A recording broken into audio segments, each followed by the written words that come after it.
Evening, wrestling fans, and welcome to the Wrestle Talk Podcast. For the next 2 hours, we will bring you the latest pro wrestling news, in-depth analysis of all your favorite promotions from across the globe, and much, much more.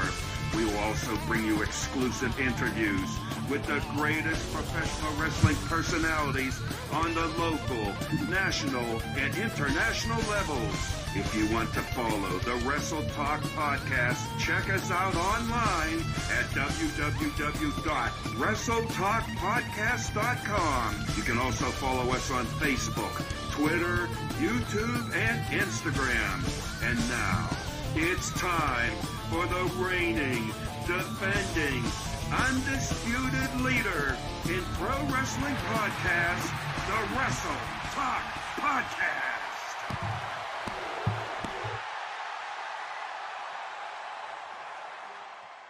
Good evening, ladies and gentlemen. Happy holidays, and welcome to this week's installment of the Wrestle Talk Podcast right here on all forms of social media, as well as WrestleTalkPodcast.com. Tonight is going to be a little bit of a different format. We're going to be talking about the year 2022 and all the happenings that went on in the world of professional wrestling. We very much invite your comments. Please make it a point to share your comments here in the message section. Also, make sure to log in so we can make sure we can identify your name here, as we see here, just like we have here Aaron Wallace putting up his message here as well. Nice to see Aaron. Also, shout out to Herb Simmons, who's joining us here this evening. We got a lot of great things. And of course, I would be remiss if we didn't talk about our good friend, and we're going to go one step at a time here. He is checking in from the world famous. Actually, I'm just going to go ahead and let the chat go here.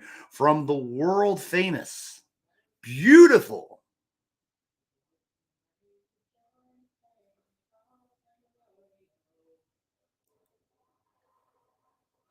okay, snow-capped. We're getting there. Bear with us. The things are going a little bit slow with our technology today. Again, it's one of those, the idea, just the weathers can kind of wreak havoc. The snow-capped mountains of Topeka, Kansas. Ladies and gentlemen, Drew Chandler is joining us this evening as well. Again, thank you, Drew, for joining us here. And again, if you want to join us tonight, make it a point to send us a message here, much as you've seen earlier on. You can also support the Wrestle Talk Podcast by sending stars. Stars help earn money. More money equals more content, more merchandise, more giveaways, more worthy causes, and so much more. So make sure that you share us with all of your friends and family to make sure that the Wrestle Talk Podcast gets all of the great support that we have. And you know, tonight's going to be a great night. We're going to have people popping in from all over the place. I don't know who all is going to check in, who all is going to want to be a part of tonight's show. If you have something that you want to say and we can possibly add you in, make it a point to send your message here on the chat. Also, make sure hashtag Let's Talk Wrestling. That's what we talk about each and every week here on the Wrestle Talk Podcast. And tonight, I can tell you, before we get things started, I'm going to be joined by two outstanding gentlemen. The first one that we're going to be seeing here momentarily is my broadcast colleague, a friend of many, many years, the one, the only big, sexy Chris Rodell. And our other broadcast colleague, as he's going to pop up here on the screen in just a minute, he's back by popular demand. You saw him last week. He's going to be joining us again this week. Ladies and gentlemen, the one, the only Sonny Money Mayo, making another return appearance. Gentlemen, happy holidays, and how are things in your corner of the world? I'm doing absolutely fine. We survived Christmas, you know. We got the New Year's holiday coming up here, so busiest week at work. So I was able to carve out some time, talk about a little wrestling with you guys. Let's talk some wrestling. We're going to be doing a lot of talking about the year of 2022. It's been a long year. Lots happened in wrestling. That is true. Sonny Money, I got to ask you before we get too far along tonight, your thoughts on 2022. I know you talked last week about being a professional wrestling fan and being an avid member of the Wrestle Talk Podcast family. What are your opening thoughts here about 2022 in the world of professional wrestling? I got cheated last week by Justin Waits in the Game Show Challenge all of 2022 on Tuesday nights when Sonny Money was live on Wrestle Talk Podcast and I was in the Game Show Challenge. I won rightfully. Last week was the screw job of Montreal 1997, okay? 2022, it was a great year for wrestling. Hey, man, holidays are great. That's it, baby. That's it. I'm glad to be back. Last week was officially my last Wrestle Talk podcast. This is officially my last Wrestle Talk podcast of 2022. So you guys know the story. If you were here last week like you should have been, you know what's up. You know what I'm putting down. So I'm ready to discuss everything that happened in 2022 in the world. Sonny, is this how you felt after the Wrestle Talk podcast game show challenge last week? Fucking bullshit! Dog, I gave a pedigree to one of my kids. I gave a rock bottom to the other kid. I was pissed, man.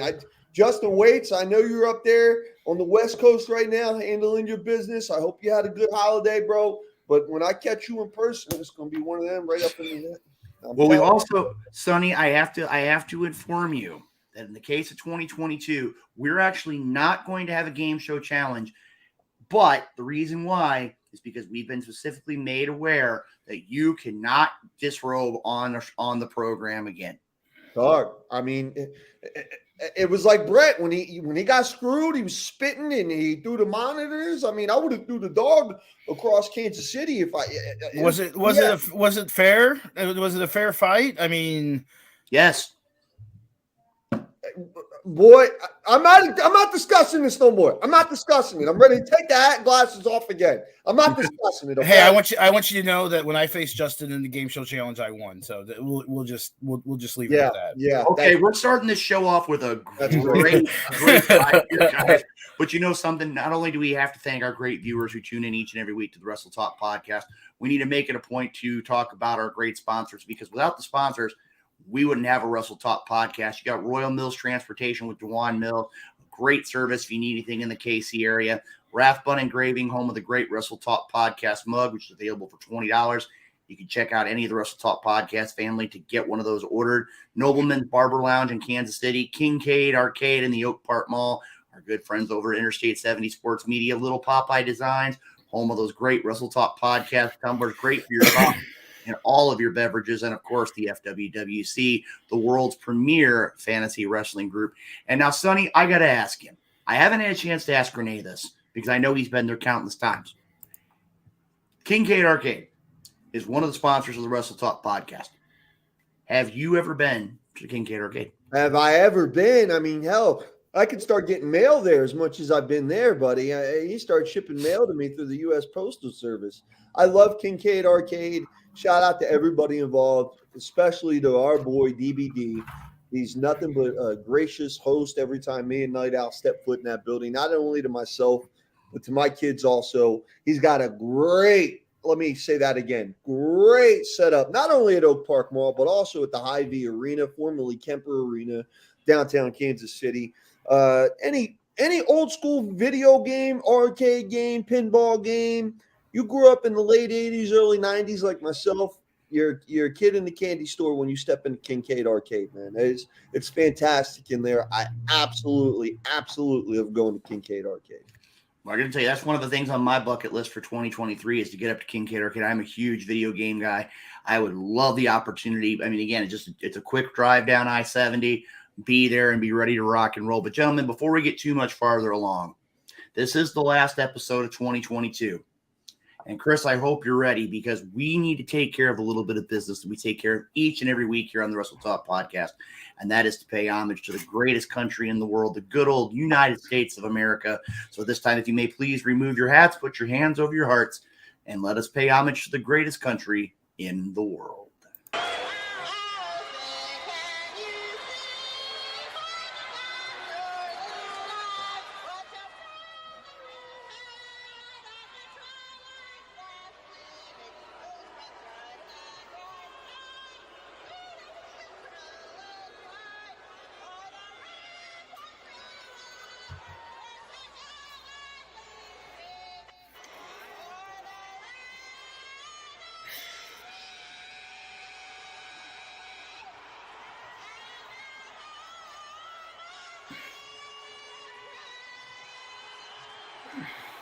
Once again, ladies and gentlemen, Roseanne bringing us in here to this week's episode of the Wrestle Talk podcast. Gentlemen, I got to tell you, somewhere Nightmare Jones is crying. I mean, I know it brings a tear to his eye each and every week. And again, I want to give a shout out to Nightmare Jones. I know he is recovering from some health issues. Give a shout out to Nightmare Jones. Guys, I said tonight was going to be full of surprises. We're going to talk about wrestling. We're going to talk about the year 2022. But tonight, we're going to switch things up. And I know somewhere the Night Owl is going to get upset that we've changed the order a little bit. But you know what? Tonight's a special night. And if we're going to start off a special night, we need to start our special night off with the one, the only. Ladies and gentlemen, let's show some love for Big Daddy P.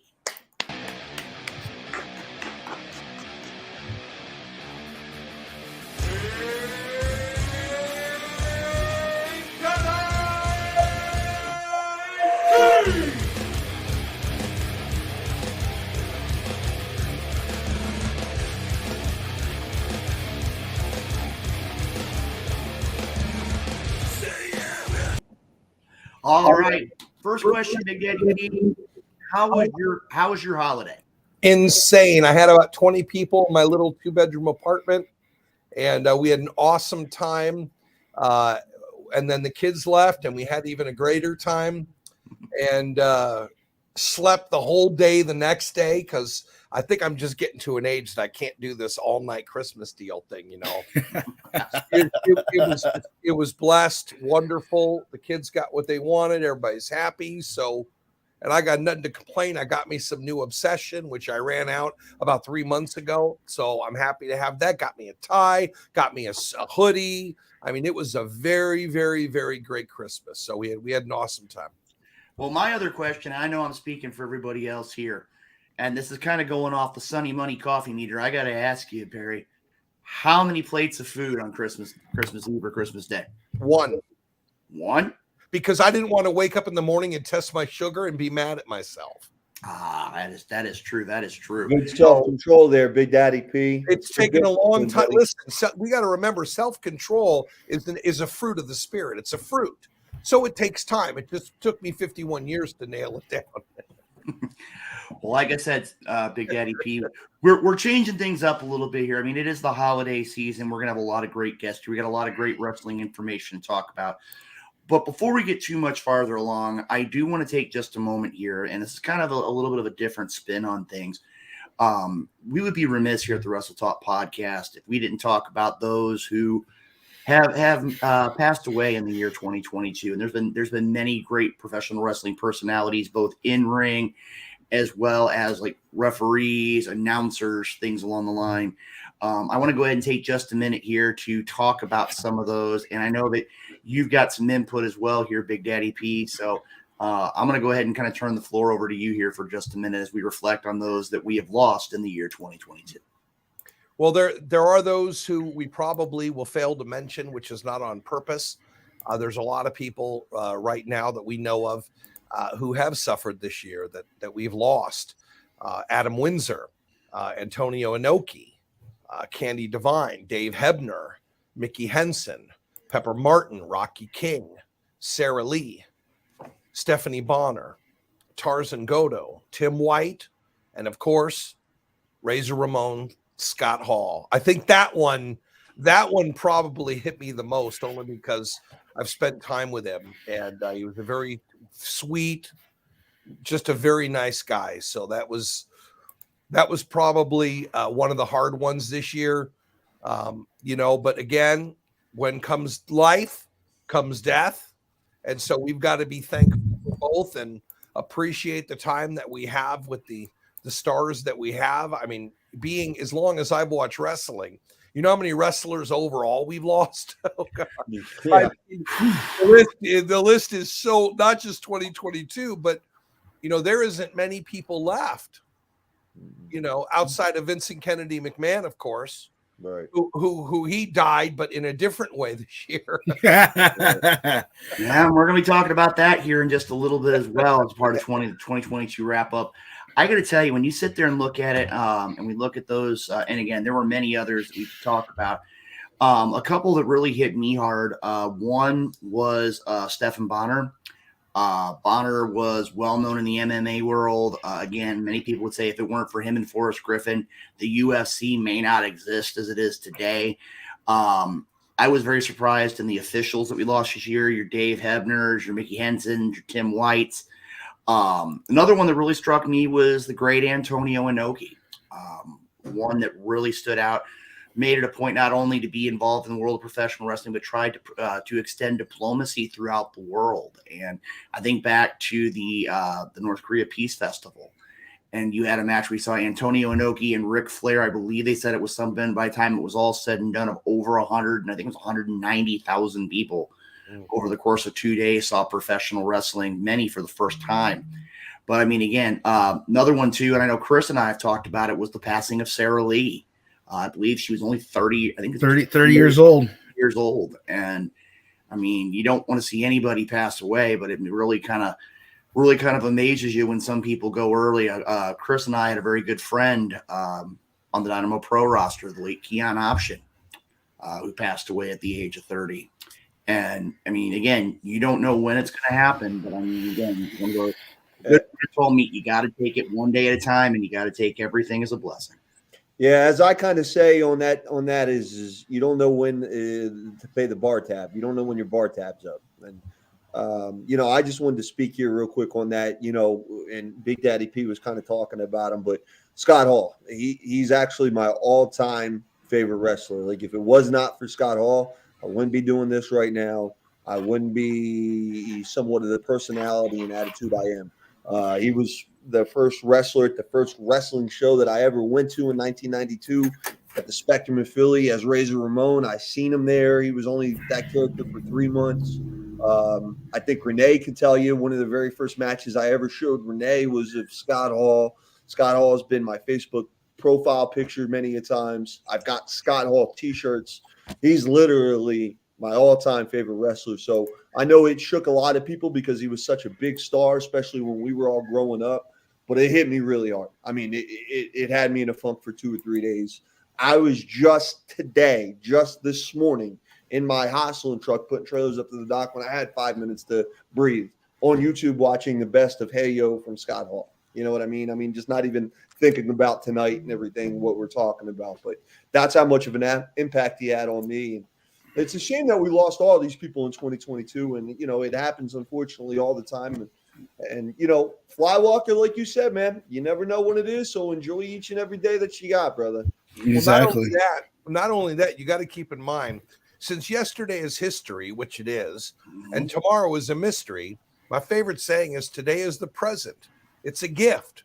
And so we need to be thankful. I mean, some people aren't going to make it home tonight. They're thinking they're going to be at dinner, or maybe they got plans for New Year's. Like we've got plans January 2nd.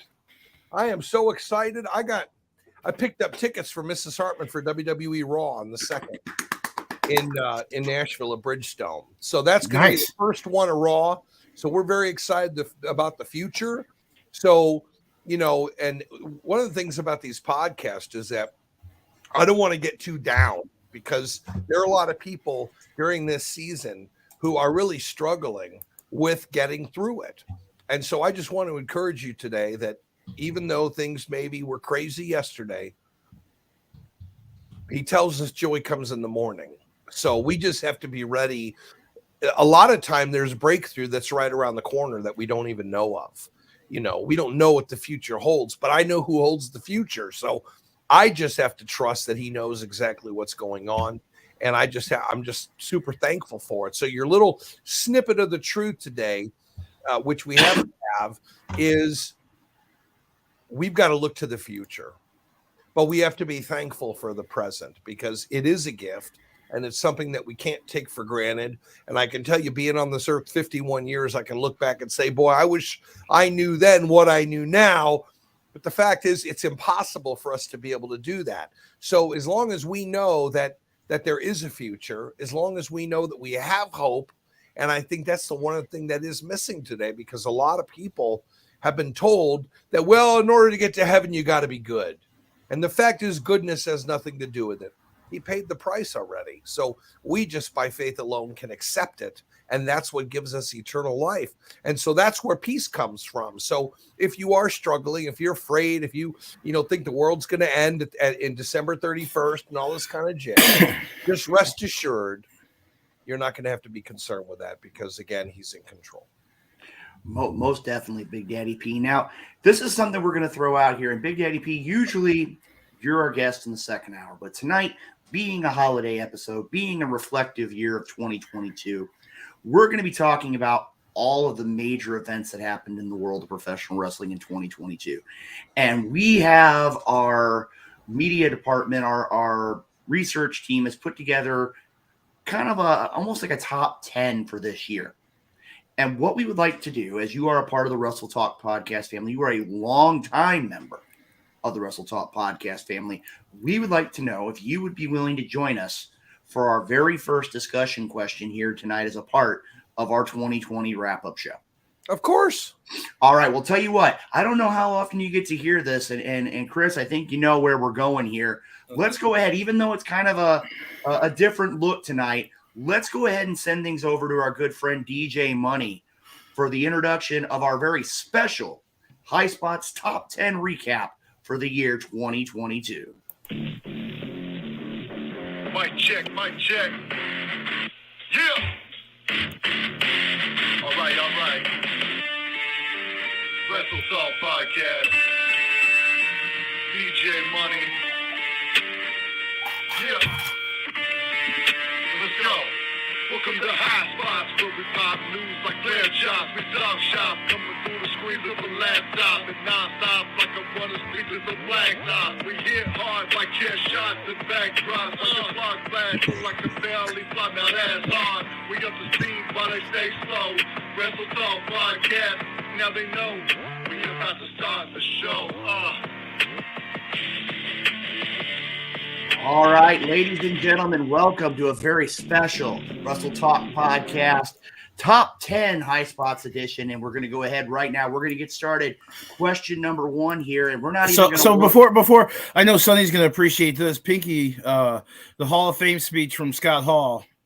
You probably remember that line. Hard work pays off, dreams come true, bad times don't last, but bad guys do. Yep. Absolute chills, man. Absolute chills, man. Hey, and real quick, and just kind of side note, I know where we're going. We're going to High Spots, played the music, so on and so forth. Two quick things. Shout out to Ref Pinky. I love you, brother. You're a fucking amazing ref.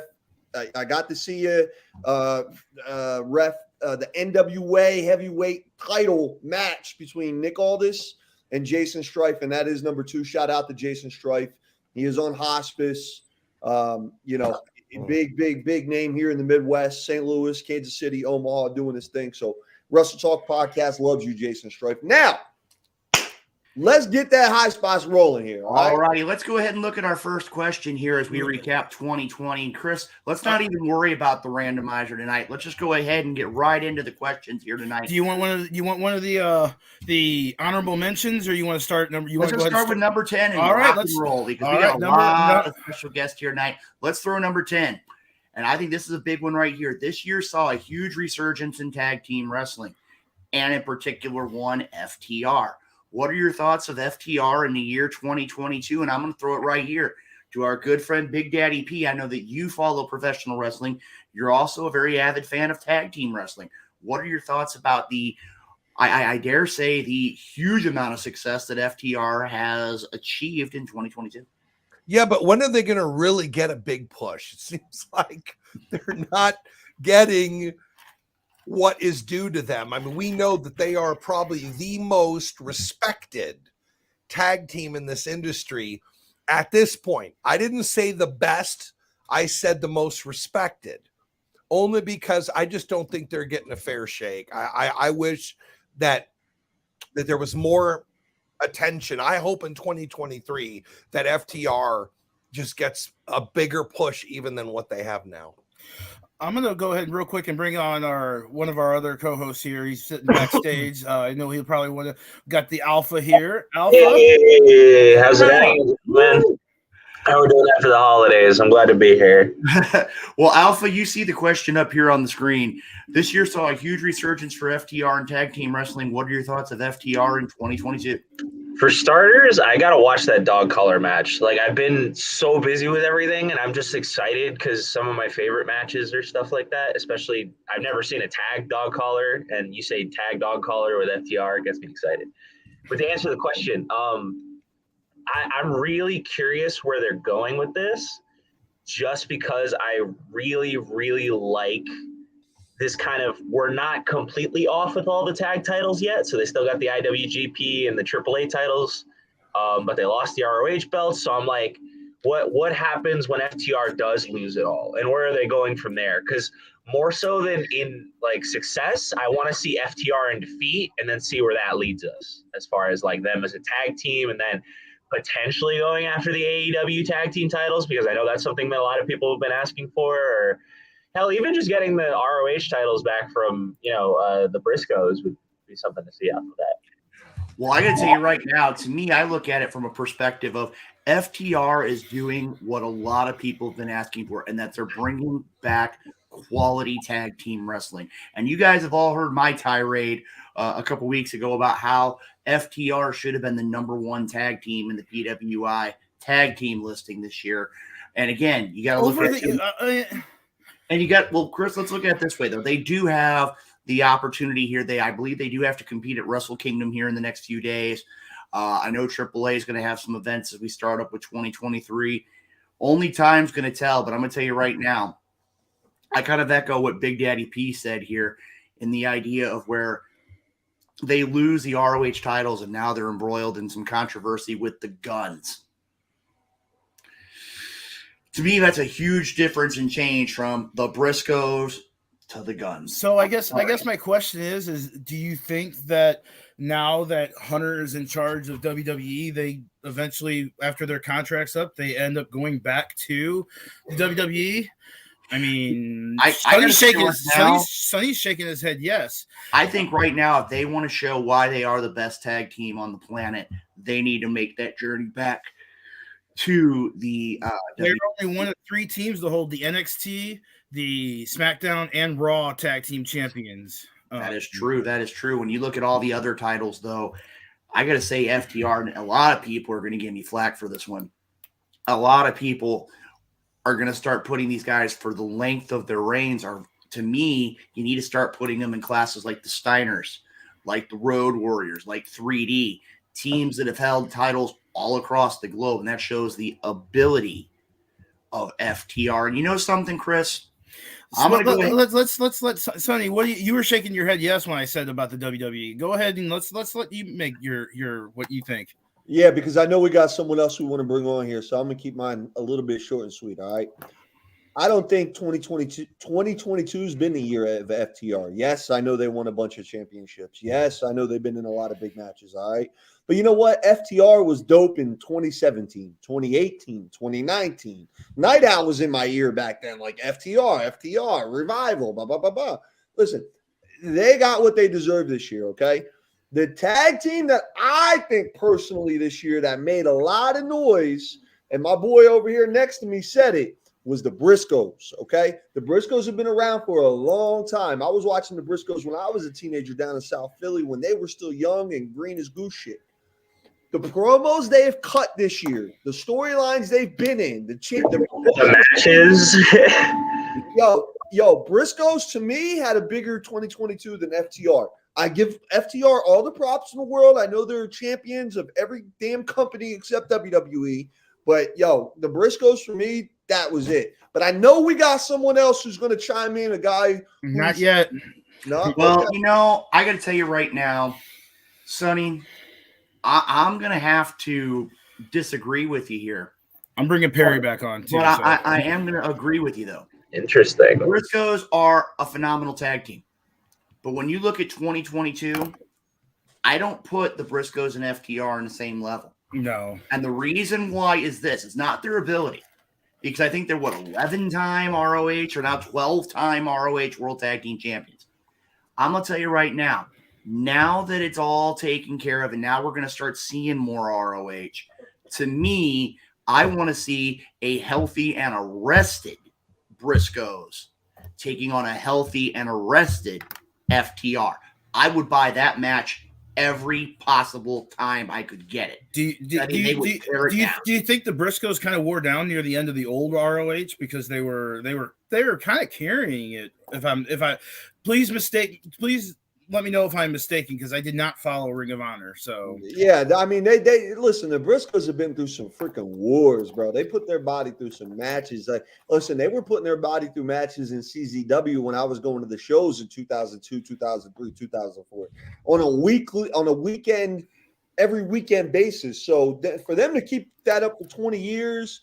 And the reason I say that their name this year is because I feel like that they haven't got the publicity that they deserve. They finally did it in 2022. A little bit thanks to FTR and AEW and social networking and so on and so forth. But the leaps that they made in their promo game, the leaps that they made in wrestling, because they're a lot better now in the ring than what they were even this time last year. And I think, and I think it's because they are in the ring now with more superb tag teams. You're in the ring with FTR, you're going to get better. You're in the ring with so many tag teams, so many talents, you're going to get better instead of fighting, the local guy from the high school. And that's the shows I go to. That's the shows. Let's talk sports. I'm not down talking that. But I mean, it's just I kind of see what 2022 was going to be for FTR. We knew they were going to be because they are that talented. So I mean, but they ain't as talented as the Usos. That's a different topic. The Usos are just. I mean, Chris, Usos are just amazing. I'm gonna throw one here, and Perry, I think you're gonna be very appreciative of this. I know that you and Alpha both have comments here, but I want to welcome a first of many of our guests here this evening. It's somebody, and I'm just going to be up front. It's a man Sonny talked about. Ladies and gentlemen, from the beautiful snow-capped mountains of Topeka, Kansas, the one, the only, many of you know him as Hype Man Pinky. A lot of you know him as Drew Chandler. Let's go ahead and bring him on the program. Drew is here. I told you, Sonny, a late Christmas present right here. Drew Chandler on the Wrestle Talk podcast. Just if anyone screenshot this right now, they'd be like, "This is the biggest motley crew of people around." So that's okay. What's up, Pinky? How you been? This is kind of like on AEW Dark, when they have a trios team, but they trot out three extremely random gimmicks and put them together to go against the trios. It's like they pull out Emi Sakura, Marina Shafir, and Nyla Rose as a trios team. You're like, okay. And see, I'm pretty sure that exact team has happened before on Dark, so I'm pretty sure. Shout out Billy. I want to just quickly on a completely separate note, and it's really random. And if you know me, random is good. But I'm curious because obviously now none of us have ever physically met. So I bet that I am the biggest one in the room. Biggest one, what? Height-wise? Size. I don't know. I'm 6'2". I don't know. I'm about I'm about 5'10", about 350. So okay, so he's got 350. He might have the weight. Because how about you, Sonny? 6'1" and 220 pounds of pure Yoo-hoo. Okay, I drink Yoo-hoo out the freaking gallon. So that's what all this is. Is that what gets you through your day? Is that what gets you through your days on the Yoo-hoo, coffee, and highlights of Ref Pinky's matches when he's and of course you love this weather that you're having out there in Dog, listen, man, you keep throwing. Ref Pinky. Hey, listen, hey Drew, we brought you on, bro. What I was gonna say. Talk to us about FTR. What do you think, Drew? You think I want to hear your thoughts. First of all, we're talking about the size and everything. Listen, they don't call me Big Pinky Pump for nothing. But, God, really? Did we just go there? I like it. He's $150, maybe. Maybe. Matter of fact, I can put two of them in my pants. I'm not gonna lie. I kind of like the big Pinky Pump thing, but let's not get that trending. Well, listen, they can fit two of me in your pants, but they don't call you Big Daddy P for nothing either. Hello. Okay? All right. Thank you. Wow, this is not going to where 6'3", 280. So can we bring back? Let's bring this back to FTR here because I'm getting a little uncomfortable. Happy New Year! Right. Well, you guys asked me about FTR. I've always been a fan of FTR. I mean, ever since when they were back as the Revival. Obviously back in WWE. No flips, just I fists. always thought FTR was like my type of tag team.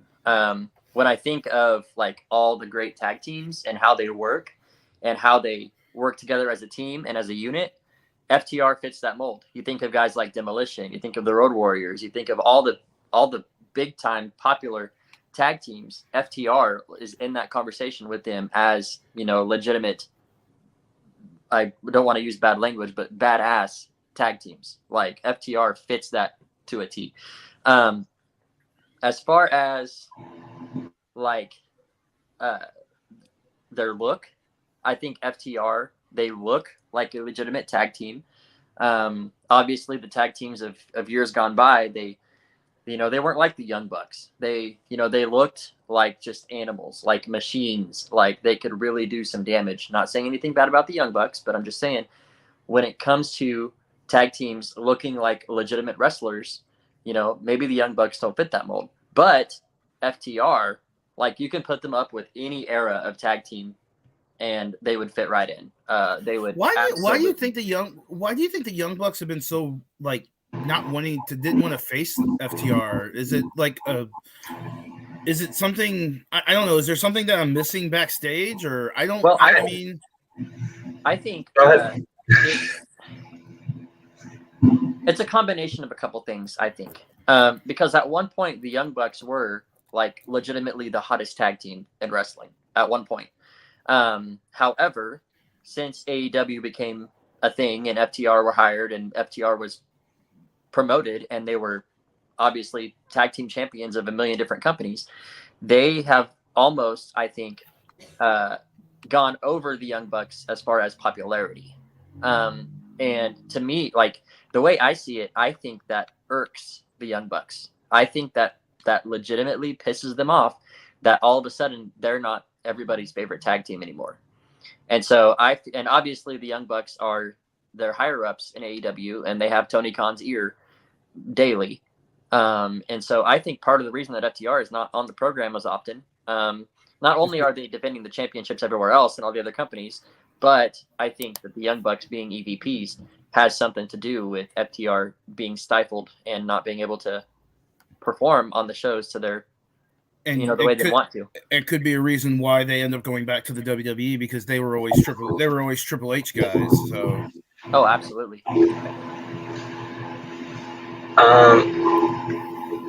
I wanted to add that I think to add to that is they're also in that trios feud right now, going with the with Death Triangle, and depending on where that ends up, I think it might just be that they're wrestling some other style, but they're like, well, we get to do the tag offense, but we don't need to share it with FTR. I'm kind of over this trios like best of seven. It just, I mean, yeah, they've been good matches, but man, they're just so. I mean, I'm okay with a spot heavy match, but boy, it's just that's all it is spot wrestling. You're muted, Luke. You're still muted. You're all right. What I did? Someone jumped off. We lost the Pinky. I think I lost Pinky. We lost Pinky. All right. Luke, you are muted. So I want to say Luke was saying something along the lines of, "How dare you talk about those spot heavy matches? There was intricate details and storytelling." SNL had more cowbell. AEW needs more hammer. Need more hammer? You think there needs to be more emphasis? I mean, I like that they're doing something for the story. I like that Rey Fenix is conflicted, and I like that that's going to probably take the story somewhere. Deception amongst, all the guys in Death Triangle, maybe eventual Rey Fenix split off. I mean, I'm not saying he couldn't be a successful regular guy like by himself, but we all going to forget that match he had with Kenny Omega like a couple years ago. That was actually pretty fire. But you also got to remember, I love Rey Fenix. He's put his body on the line in more ways than one in AEW too. I mean, again, you got to give him credit for what was there. I think he's got a decent enough moveset for at least a Mid-Atlantic title run. Who's with me? Just show of hands. Just saying. Mid-Atlantic title, maybe not AEW title, Mid-Atlantic title. I just don't. The All Atlantic, you mean? Yeah, All Atlantic. Excuse The me. All I'm, Atlantic. I'm classic. I can even see it now. Speaking of which, we're going to go ahead here real quick here, and I'm going to go ahead. Big Daddy P, before we let you go, we got a lot of people coming on. I know you're a very busy man. Any final thoughts as we wrap up 2022? Yeah. Stay positive. Life is short. And I just think that if you don't stop and smell the roses every once in a while, especially if you're a new parent, and you got a baby, take the time. Sing, play, don't sleep, smell like poop. It's okay. It's a good thing because 18 years down the road when you're hanging out with them, they're going to remember those times. So just be thankful for all that you have because God is faithful and he wants a hearing. And so if you haven't tried him, if you haven't tested him, if you haven't talked to him, you can do it. It's no charge. You don't have to work for it. Just trust him today. That is my final word for 2022. And if God sees it fit to carry me to live one more day, then I'm going to beat this MFer in this football game. I'm so excited because, see, this year for 2022, I got me an Xbox back. I had one, and then it broke, and I gave it to someone, and he lost it, and then found it in the dirt somewhere. But all of a sudden, I got another one, and that was like a month before Christmas. So I'm just stoked that I get to play Madden again. That was Daddy P season. Take home the gold. That's it. Well, like I said, Big Daddy P, thank you for coming on the program. Again, we are still in the holiday season, but again, thank you for everything you do for the Wrestle Talk podcast, and we look forward to seeing you again real soon right here on the program. With a brand new year. That is true. Happy New Year, sir. We'll see you in 2023. Absolutely, with bells and whistles on. Awesome. All right. Have a good one. All right. Well, gentlemen, let's go ahead here. We could talk about FTR and the Briscoes all night. We could talk about AEW all night, but we still got plenty more wrestling information. So, Chris, let's go ahead and throw up question number 9 on our list. Going back to the WWE. Big E suffering a broken neck this year on situation, and will he return in 2023? Pingy, I'm going to throw this to you, man. I know that there's a lot of things on your mind. What are your thoughts about this whole situation in the future for the former WWE champion? Yeah, I mean, obviously, a very sad ordeal. It's cool to see like what the New Day is doing now in NXT. And if Big E had not had this very significant injury, I don't know if that would be happening right now. So I think it factored.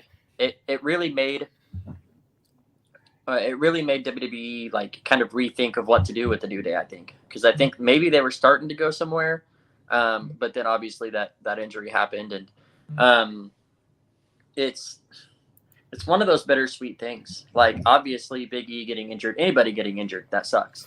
But really, it at the same time kind of played into Kofi and Xavier's success that they're having right now as well, I think.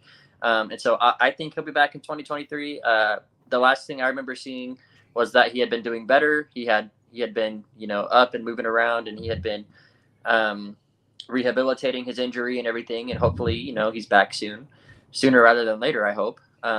Maybe it's time for another Big E singles push, hopefully, because I'm as much as I love Big E and the New Day, and as much as I like them as a trio, I really think Big E with another major singles run would just be awesome. I've always been a Big E fan, and maybe even like moving away from some of the silliness of New Day for Big E. Maybe taking a more serious approach would be something kind of fresh.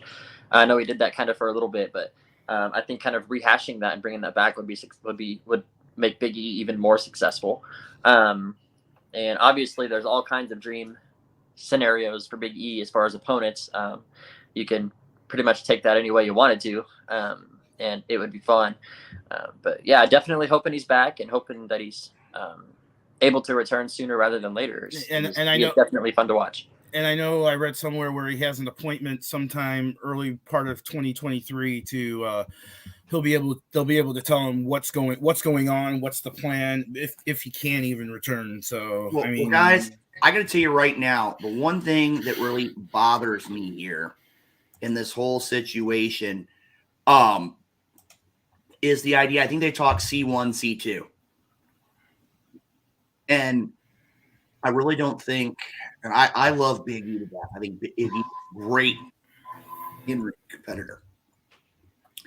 But I don't see Big E coming back from this. Is that the same thing that Edge had? I don't know where Edge and Austin had. Edge's was it was spinal stenosis. Okay. Again, I've heard a lot of people, and I even think he had the interview saying that certain movement one way or the other could have led to paralysis. And I don't think, I mean, I had an opportunity to watch him on an interview, and he looks like he's already dropped, I want to say, pushing 20 pounds. Mm-hmm. And I mean, it's just one of those where, do I see him leaving the WWE in every capacity? No. But do I see Big E returning to the ring? Hopefully I'm wrong, but I don't see Big E returning in 23. I think he's going to have a job with the WWE. I think he'll be an ambassador, kind of like Titus O'Neil is, and stuff like that. And you can also throw in Tyson Kidd in there, because Tyson Kidd got injured in the WWE ring in the match with Samoa Joe, and then they gave him the backstage producer role, which he comes from the Hart family. I think he knows how to put together a match with his eyes closed. The good thing with Big E, though, and Luke Roberts, Flywalker, I'm with you on that. I don't see him actually getting back into the ring. Now, if he does, and, he went to world-class doctors and they all approved him to do it, I just don't think it's going to happen. But here's the great thing with Big E. He has great personality. He can talk on a mic. He can cut a promo. So, eventually, one way or another, we're going to see him back out there with the New Day. You're going to be having the crowd into it one way or another. And, with WWE these past 5-10 years, them going to colleges now and recruiting college football players and the NIL deals, Big E is the perfect person to say, hey, listen, I was an Iowa Hawkeye college football starting defensive tackle. I had dreams in the NFL. It did not work, but I got a person. I brightened the personality I had, which I'm sure a lot of these guys do. Come on into the WWE. Come on into our state of the art performance center. So I think that's where Big E is going to land. That injury, man. That's one that's hard to watch. Okay. Yes, Chris. Yes or no from all four of you, one at a time. Hall of Fame, or yes or no? Yes. No. Yes. No. I think it's Aaron. Well, you know something, Chris? We have kind of a roundabout view on this, but I want to go ahead. We talked about tonight. It's going to be a lot of special guests. We've had Big Daddy P. We got Drew Chandler, Referee Pinky, however you want to call him. But I got another good friend of the Wrestle Talk podcast who's checking in here as a part of the Holiday 2022 Year in Review. You can catch him on the Falls Count Anywhere, Everywhere podcast. Ladies and gentlemen, the one, the only Rough Cut Rick Ruby. Ruby, how are you doing, my friend? Happy holidays. Hey, guys. Great to be here, and glad I could join in on the discussion, man. You guys have got a lot going on, and, man, just you guys are only on number 9, man. You guys have got a lot to go. Mm-hmm. So. Well, we got to ask your question. You saw the question, and, Chris, we can bring that up one more time just to bring Rough Cut up to speed. Big E suffers a broken neck on SmackDown this year. What are your thoughts on the situation? Being a competitor, I know that you have a different perspective of in-ring injury. And do you think that Big E returns in 23? Well, I'm going to say this. Being in the business as long as I have, I am so grateful that I have not suffered an injury like this. The closest I've ever done was maybe like a fractured vertebrae in one of the in the middle of my spine. Early in my career, and it's like calcium formed back together, and I'm lucky to have gone as far as I have. But a neck is a very, very serious thing. I mean, you got to think about the spinal cord. Any type of slight movement of anything, just in regular activity, could cause something to just pinch, or something could cause something to go numb, or something. I mean, you're talking just something just within a snap. that could possibly quadriplegic or paralyze you. So as far as pushing for 2023, I don't see that in that year. Will he come back? Maybe could he take as much time, maybe like Edge did for all that time? Or maybe some, or somebody else with a severe neck injury. I mean, I guess we can take a look at Paige when she had that, or Saraya, or whoever, whatever you want to call her, and she's finally back. So, I think if he comes back, 2023 is really, really rushing it. He needs to take his time. He needs to build up his neck strength. He needs to make sure he's going to be able to go, because it is a very physically demanding, and I will say, sport, because we are here to entertain, but you have got to be an athlete to be in there to take that type of punishment. And I think you would agree that Big E seems to be like one of the most favored people backstage. I mean, even he was getting shout outs whenever it happened from people from AEW and Impact Wrestling and all around so he's got friends everywhere. So Sonny, I know that you have to cut out here. So do you have any final thoughts on the wrestling year of 2022? Final thoughts to the Wrestle Talk podcast family? Listen, I know you guys are going to cover these. So from Stone Cold Steve Austin to returning to the ring, from the love-hate relationship with CM Punk, AEW, and the fans, to Vince McMahon not being in WWE anymore, unofficially, officially. Listen, it's been a great 2022 in the world of pro wrestling, and I am absolutely nothing short of being blessed to join you guys once a month here on Wrestle Talk Podcast. So big shout out to you guys. I had a blast with all of you guys in 2022, all the guys here, all the guys who aren't here. Thank you again. You'll see my face sporadically throughout 2023 on Wrestle Talk Podcast. You'll never know when I pop up, but you'll always catch me at your local pro wrestling show in the Midwest. You even said you were waiting for time. You were waiting patiently for the next Central States Wrestling to drop their next date. So CSW, man, two things: you need to drop your date, and you need to book my boy Ref Pinky down there. All right, he's gonna be the best ref on the card. I love you, Pinky, bro. You keep rocking your thing. I always see you in person around here. That goes to all the talent here in Kansas City, all the talent in St. Louis, and everywhere in between in the Midwest. Wrestle Talk Podcast supports you guys for all the hard work you do. Rough Cut Rick Ruby, hello, goodbye. We've never officially got to hang out on here, but we will, I promise, in 2023. But Fly Walker, Road Dogg, Pinky, Alpha, Rough Cut Rick Ruby, and everybody else out there, Wrestle Talk Podcast land, thank you very, very, very much. Thank you for 2022. Let's rock 2023. Go Chiefs. Go Chiefs. Ladies and gentlemen, the one, the only Sonny Money Mayo on the program. And Drew, I know you're a very busy man enjoying the holidays, but I'm going to throw one more thing out here before I throw it to you. Where's my pizza, Alpha? I'm eating it all. It's mine, dude. This pizza's banger. I expect some UPS packages of pizza delivered to my home as soon as possible. Real quick, before we go too much farther along here, Drew, I got to ask you here one last thing. As you look at 2023, and I'm going to throw this kind of a roundtable question here. Do we see the New Day back together before WrestleMania? Not in ring, but do we see them back together before WrestleMania? Drew. I think yes, but in some different type of capacity. Obviously, with the discussion we just had about Big E, any type of team warfare probably is not going to be able to happen. But Big E coming on and doing some different segments with New Day, or possibly even coming on as like a second or a manager of sorts.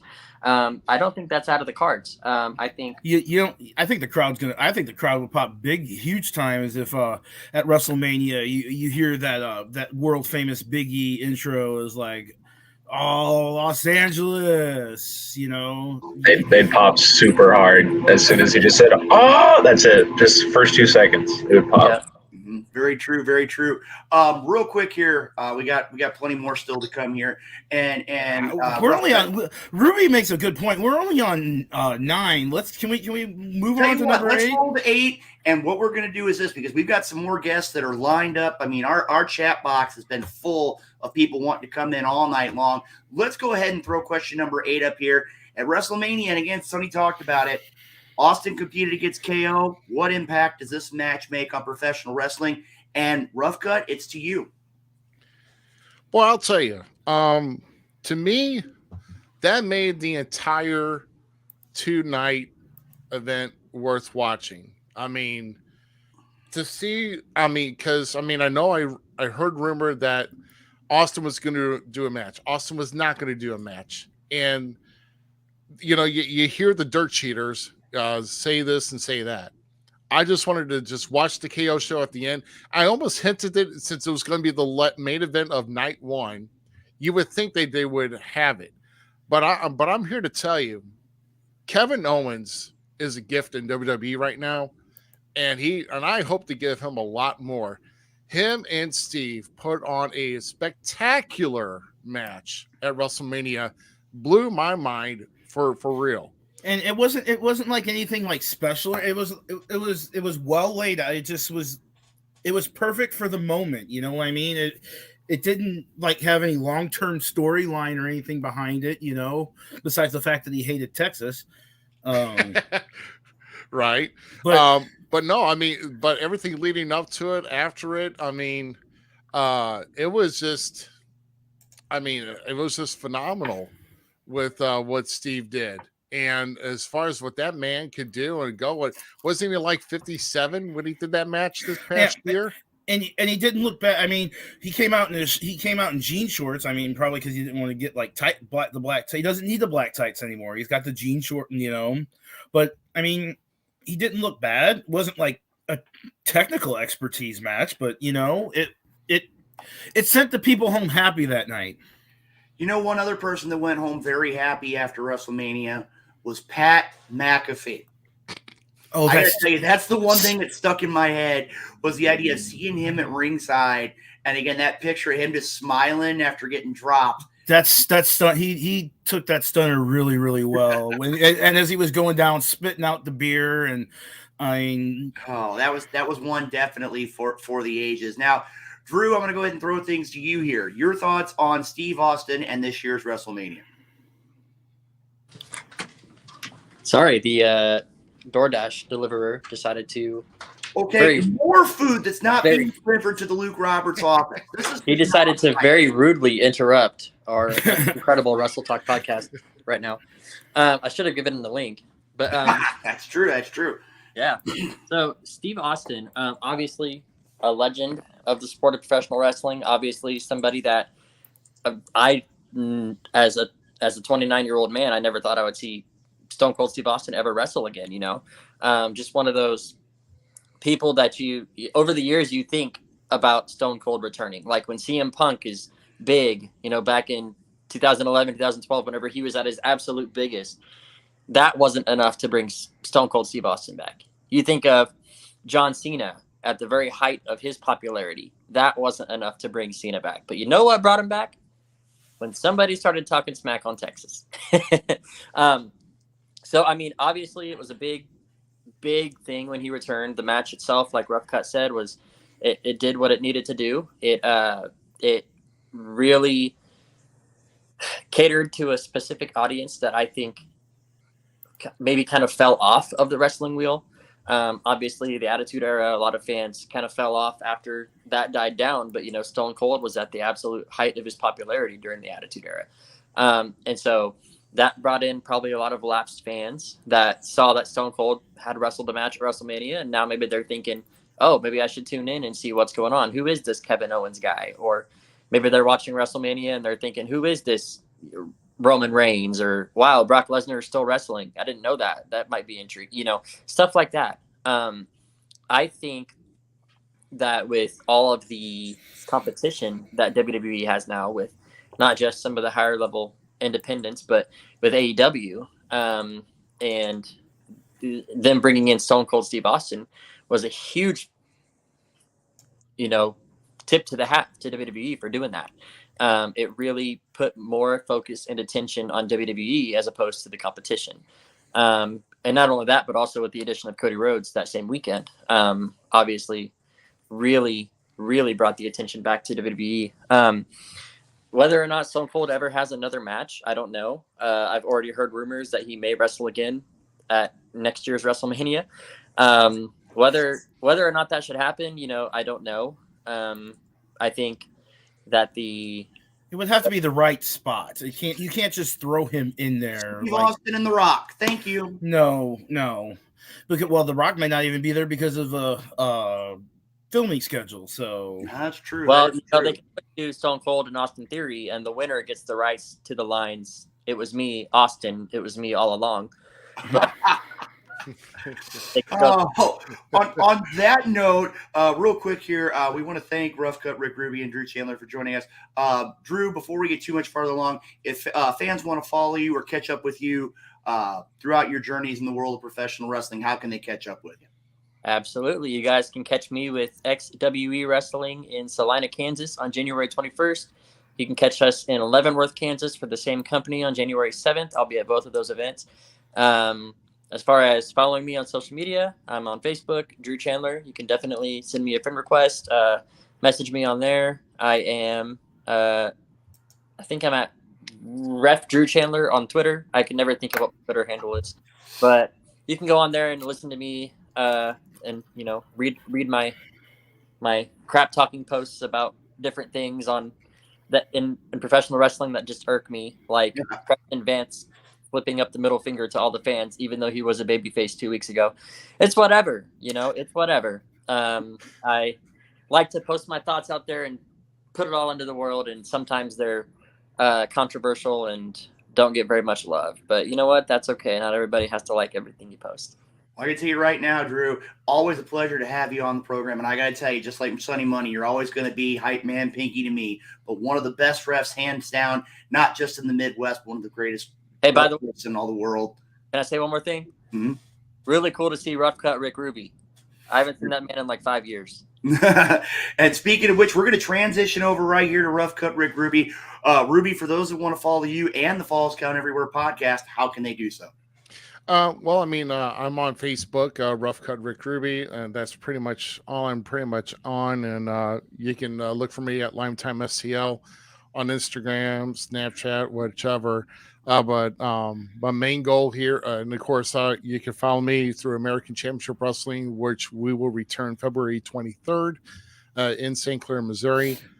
Doing work off and on for SICW with Southern Illinois Championship Wrestling with Herb Simmons.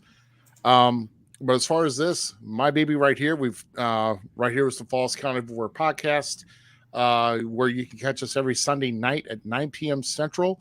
We're hopefully to get back on groove this coming Sunday, if not next Sunday, where we feature a guest, a featured guest that's in the independent scene, making its that is working hard and trying to get their name out there. We're trying to help them out, kind of do just kind of get their thoughts and experiences and have a little fun with them.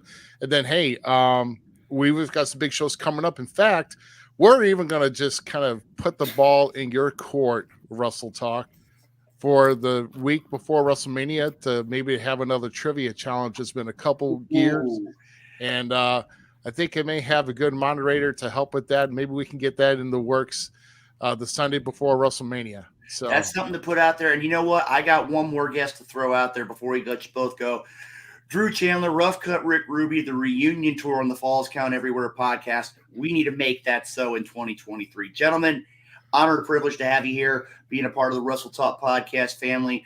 Again, happy holidays to both of you. We look forward to seeing you both very, very soon throughout the pro wrestling world. Gentlemen, have a great evening. Thanks a lot, guys. Appreciate it. All right, you saw Rough Cut Rick Ruby and Drew Chandler here on the program. We're getting ready to go to question number 7. But, Chris, I got to tell you, just so people know what's up, and they might get to know our next guest, can you go ahead and hit that very special music before we bring our next guest here on the program? Mic check, mic check. Yeah. All right. Wrestle Talk Podcast. DJ Money. Yeah. Let's go. Welcome to High Spots, where we pop news like lamb chops. We dog shop, coming through the screens of a laptop and non-stop like a runner speeches of blacktop. We hit hard like chair shots and backdrops, like a clock flash, look like a belly flop. Now that's hard. We up to speed while they stay slow. Wrestle Talk Podcast, now they know we about to start the show. All right, ladies and gentlemen, joining us here for the Wrestle Talk Podcast 2022 year in review, the one, the only DJ Money. How are you doing, good sir, in the wonderful world of Georgia this holiday season? Cold as hell. It sounds like the entire country, it seems like, man. It really does. But like I said, at least hopefully you guys didn't get the snow. And again, I want to give a shout out to several of our past guests here in 2022 having to deal with that blizzard-like conditions out there in the Buffalo area and in New York. And it's been brutal pretty much throughout most of the country. Yeah, but you guys have hair. Hey, it's one of those. We got to take care of it little steps at a time, and we're going to get things good to go. Speaking of which, since the last time you were on the program, and I didn't make reference to this a couple weeks ago as well, you kind of yet again. I mean, you're a man of many talents. I mean, you've been an in-ring competitor, DJ Money, and all those great musical selections you put together, all those great tracks, Fighting for Autism Ambassador. I mean, you name it. But now, if you weren't busy enough, you've now officially added yet another thing that you are capable of doing. And what I want to do is, before we get into question number 7, I want to take just a minute. And for those that are a part of the Wrestle Talk Podcast family and are already following DJ Money, can you give us a little more about your latest project? So I am currently doing beard care products, which is all natural soaps, clothing. It was actually born out of a need for myself. So underneath this glorious salt and pepper beard that I have here, I have like really bad patches of eczema, and I used multiple different products from different beard companies that claimed to be all natural. And I just kept, I mean, I would pull out flakes. I know this is bad, but I'd pull out flakes as big as my pinky nail, man, like out of my beard. And I'm like, something's got to give. So I started doing research on my own and created a beard care, like beard oil, beard balm, all natural soaps that caters to like basically sensitive skin and dry skin and eczema and everything. And it promotes beard growth as well. So, but I've been using it. I kind of took a buddy of mine who sold his business about 8 or 9 months ago. I took his formula because it would help me, and I tweaked it just enough to where it helps me even better, and put some different things in it. But the beard growth that you're looking at is all from my stuff. I tested it out on myself before it ever hit the market. I gotta tell you though, when it comes down to it, if you need an authority on beard care products, this man right here has consistently, day after day, year after year that I've known him, has had hands down now, and I think it's been better part of a decade now, DJ Money, that you've had that wonderfully outstanding beard. And again, if you take this man's advice seriously, you can get these great products and make sure that your beard is just as outstanding as his. And speaking of which, before we go ahead and let you go, I do want to go ahead. This is the year in review wrap up. I want to go ahead, Chris, if you want to go up and throw question number 7, we're going to throw it to our guest right here on the program. And again, the AEW New Japan Forbidden Door pay-per-view happened. Is the term Forbidden Door overused? DJ, I'm going to throw it to you. What are your thoughts? A lot of things have happened, not just the pay-per-view. I mean, we had Mickie James coming out in the Royal Rumble. We had countless other situations here. What are your thoughts about the idea of the Forbidden Door? I don't think it's forbidden anymore. I mean, it's kicked wide the hell open. I mean, you've even got WWE working with New Japan now. So there's no door anymore. It's legitimate. So good business is good business. And so if you're taking a good superstar or good pro wrestler or indie guy, whatever you want to call him, if you're taking a good worker and you're putting that good worker against another good worker, that's money.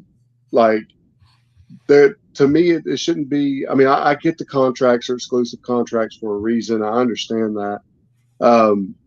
But at the same time, if you really want to draw money, then work together and draw the biggest payday that you're going to have. But calling it Forbidden Door is way overplayed, way overused. Just call it We Need Money. I mean, that's just call it that. Well, I got to tell you, I'm just going to put it simple. And Alpha, you may find this a little strange. Ditto. I agree with DJ Money 100% here. I mean, again, the one that really stood out to me the most, and again, the pay-per-view itself was great. If you haven't had a chance to catch the AEW New Japan pay-per-view, do so. But to me, I look at it from two things. Number one, Mickie James in the Royal Rumble. And two, even though it's not going to officially be a 2022 thing, is the idea right now you still have a New Japan champion. I believe it's the never openweight champion. Machine Gun Carl Anderson is still defending his championship in New Japan Pro Wrestling. It's made for a different situation in professional wrestling. And you're going to see, and we talked about it here with several of our Wrestle Madness events, you never get the opportunity to see what would happen if you put two capable competitors in the ring at the same time. And I got to tell you right now, is the term overused? I would say so. But it's something that's beneficial for the fans? Most definitely. A couple of weeks ago, I sent Gallows some of my beard stuff, and because like he was my first ever pro wrestling match. I don't know if you guys know that. It's a fun fact. Luke Gallows was my first ever pro wrestling match. Nice. He kicked my ass. There is no way around it. But we became friends afterwards, and we've kept in touch well over 10 years. And so I sent him some beard care products and some of my soap. Matter of fact, I was like this close. If WWE hadn't signed the contract with him, the it's called aged barrel bourbon now, but it's like a sandalwood and bourbon scent, and it was almost called Good Brothers. And he was going to let me use it, and I was going to pay him $1 from every bottle that I sold. That would have been such a good name too. But he ended up like he messaged me like the day before I got the labels in. And he was like, "Okay, we got a problem. I'm about to lease this name to WWE. I can't let you use it." And I said, "Cool." So I kind of went around it, aged barrel bourbon. But he absolutely loved the oil, the balm. Like I said, the soap. But he said, like, I kind of went off on my own little toot my horn thing. But no, he was telling me that like it blew him away when they gave Carl permission to do the match. He was like, we both just kind of went back to the hotel room and was like, what just happened? Like, this never happens. Can we shoot? Okay. Carl doing the match is great. He's going to have to go back over there and probably do another match. Okay. Mm-hmm. But do you really, honestly, do you think that Hunter didn't get anything out of this? There has got to be something coming down the pipe that we don't quite know about. Hunter's not doing this for, when Christian went to Impact to go into the Hall of Fame or whatever he did back then, so Ric Flair could be put into the Hall of Fame. That's scratching each other's back. I'm sure WWE got something out of Mickie James coming into for the Royal Rumble last year. But let's just be honest. Are we honestly sure that something is not coming down at maybe the Royal Rumble, that there's going to be a New Japan entrance into the Royal Rumble? You can't tell me that Hunter didn't get nothing out of this whole Carl Anderson thing. Or you throw it this way, and I'd throw it out there just because of location. Do we see some connection to New Japan Pro Wrestling at WrestleMania? Could be. I don't even know where the Royal Rumble is this year, to be honest with you. I believe it's in LA. No, well, WrestleMania is in LA. I don't know where the Royal Rumble is. That one, I'm drawing a blank here too. I will look it up. You talk amongst yourself. Yeah, Alpha. We're gonna go ahead and throw things here to you real quick. So we got DJ Money here as well. What are your thoughts about the Forbidden Door? I gotta go in the opposite direction of you guys, and I think that the term is used the right amount because I want to tell everybody prior to this year how fake would all of these articles had sounded prior to AEW's like stuff. You know what I mean? Like how fake would it have seemed to be like, hey, did you know that Mickey James with the TNA title is going to come out at the Royal Rumble? And then you're like, hey, Carl Anderson, never openweight champion, he's going to show up in WWE. It's like, that would have sounded fake as beyond everything. Like, everybody would have been like, yeah, okay, nice fan booking, Chief. And so I think that fits in with a lot of a lot of wrestling history's best forbidden door aspects. Like the whole Taz, what was it? Taz winning the ECW championship off of Mike Awesome. It was the WWE wrestler beating the WCW contracted wrestler on an ECW show. Exactly. It's like that. I like to think that those moments are right up there because realistically, they're only forbidden moments for people like us who actually put way too much effort into knowing this information. And we're just like, dude, this is actually pretty cool. So I don't know. I mean, I guess I'm biased because I thought Forbidden Door was fantastic. I mean, could there have been more feuds going into it? Sure, blah blah blah. And I think that all the moments that have been happening is been Forbidden Door moments. And I don't know. I don't think any of the ones that have been listed or that I'm thinking of for this year are not Forbidden Doors, I guess. Yeah, it's gonna be. It'll be interesting. So, well, you know something, guys. That's one reason why we looked at the year in 2022 is because there's so many interesting things. And again, before we let DJ Money go, first of all, thank you for being a loyal member of the Wrestle Talk podcast family. We hear each and every week. And if anybody would like to purchase your beard care products or your soaps, or they want to get in touch with you regarding music, or I know that you have some work regarding things like graphic design and things along the line. If they want to purchase any of those items, how would they go about doing that with you? Well, honestly, the fastest way to do it is either on Facebook. It's all lowercase, all one big jumbled word. Bryant Hill Outfitters, just like my shirt. You can follow us on Instagram, Bryant Hill GA, and on TikTok at Bryant Hill GA. Now on TikTok, I do things a little different. It's funny stories of my journey as an entrepreneur. So I'll be telling stories with everything, whether it be Bryant Hill, the funny stories with DJ Money, pro wrestling. It'll have a little bit of everything on there because they're short, they're sweet, and I can make them extremely entertaining if I want to. So well, you know something, DJ Money. I'm going to tell you right now, and I think I've only told Chris this. Later on this coming 2023, I know I'm going to be making a journey down, not necessarily into Georgia, but I'm going to be making a journey into northern Florida, and I can take a tour of everything that's related to Bryant Hill and see what everything's all about. But again, if you need any of these great products, make it a point to check them out online. Again, DJ Money, thank you for everything that you do for the Wrestle Talk podcast. And like I said, as we go on throughout the night, we'll make sure to continue to put out Bryant Hill Outfitters so that you can get all that great those great products. DJ Money, thank you for coming on the program, and have a happy rest of your 22 holiday season. You guys too, and have a good 2023. All right, ladies and gentlemen, DJ Money here on the program. And you know something? The guests keep on coming, but let's go ahead and throw question number 6 up. Our next guest up here. Let's go ahead and throw up question number 6 here on. Sorry, I had to find it. I couldn't. They're not. I didn't put them in order. Don't blame me. All right. MJF and AEW have had an interesting relationship in 2022. Has this benefited or hurt MJF going forward? And you know somebody who has a real good opinion on this? We have great opinions each and every week, but I want to bring on a man who's had a great opinion for many, many years, former Dynamo Pro Heavyweight Champion.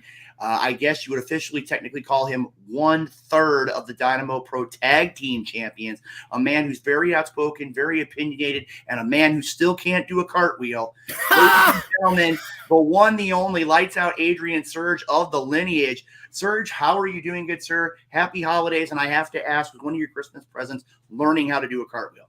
I wasn't even the one that said it this time. You know what? Just for that, I'm just going to do this. Oh, I see how it is. Well. Anyway, I mean, again, we would be remiss in saying again, you are 1/3 of the Dynamo Pro Tag Team Champions with the lineage. Two men that scared the daylights out of me. I still haven't gotten my shoes back from Big Vic. I don't know if that's ever going to happen. Yeah, you don't want to know what happened to those. I don't think I need to know. But you are a very knowledgeable individual about professional wrestling. That's one thing. Again, a lot of people may not necessarily agree with you, but one thing I do agree is your knowledge for professional wrestling is one of the greatest I've seen in the history of Dynamo Pro. And I got to ask you, I know you very much follow MJF and AEW. Do you think all the things that have gone on this year have benefited or hurt MJF or benefited or hurt AEW?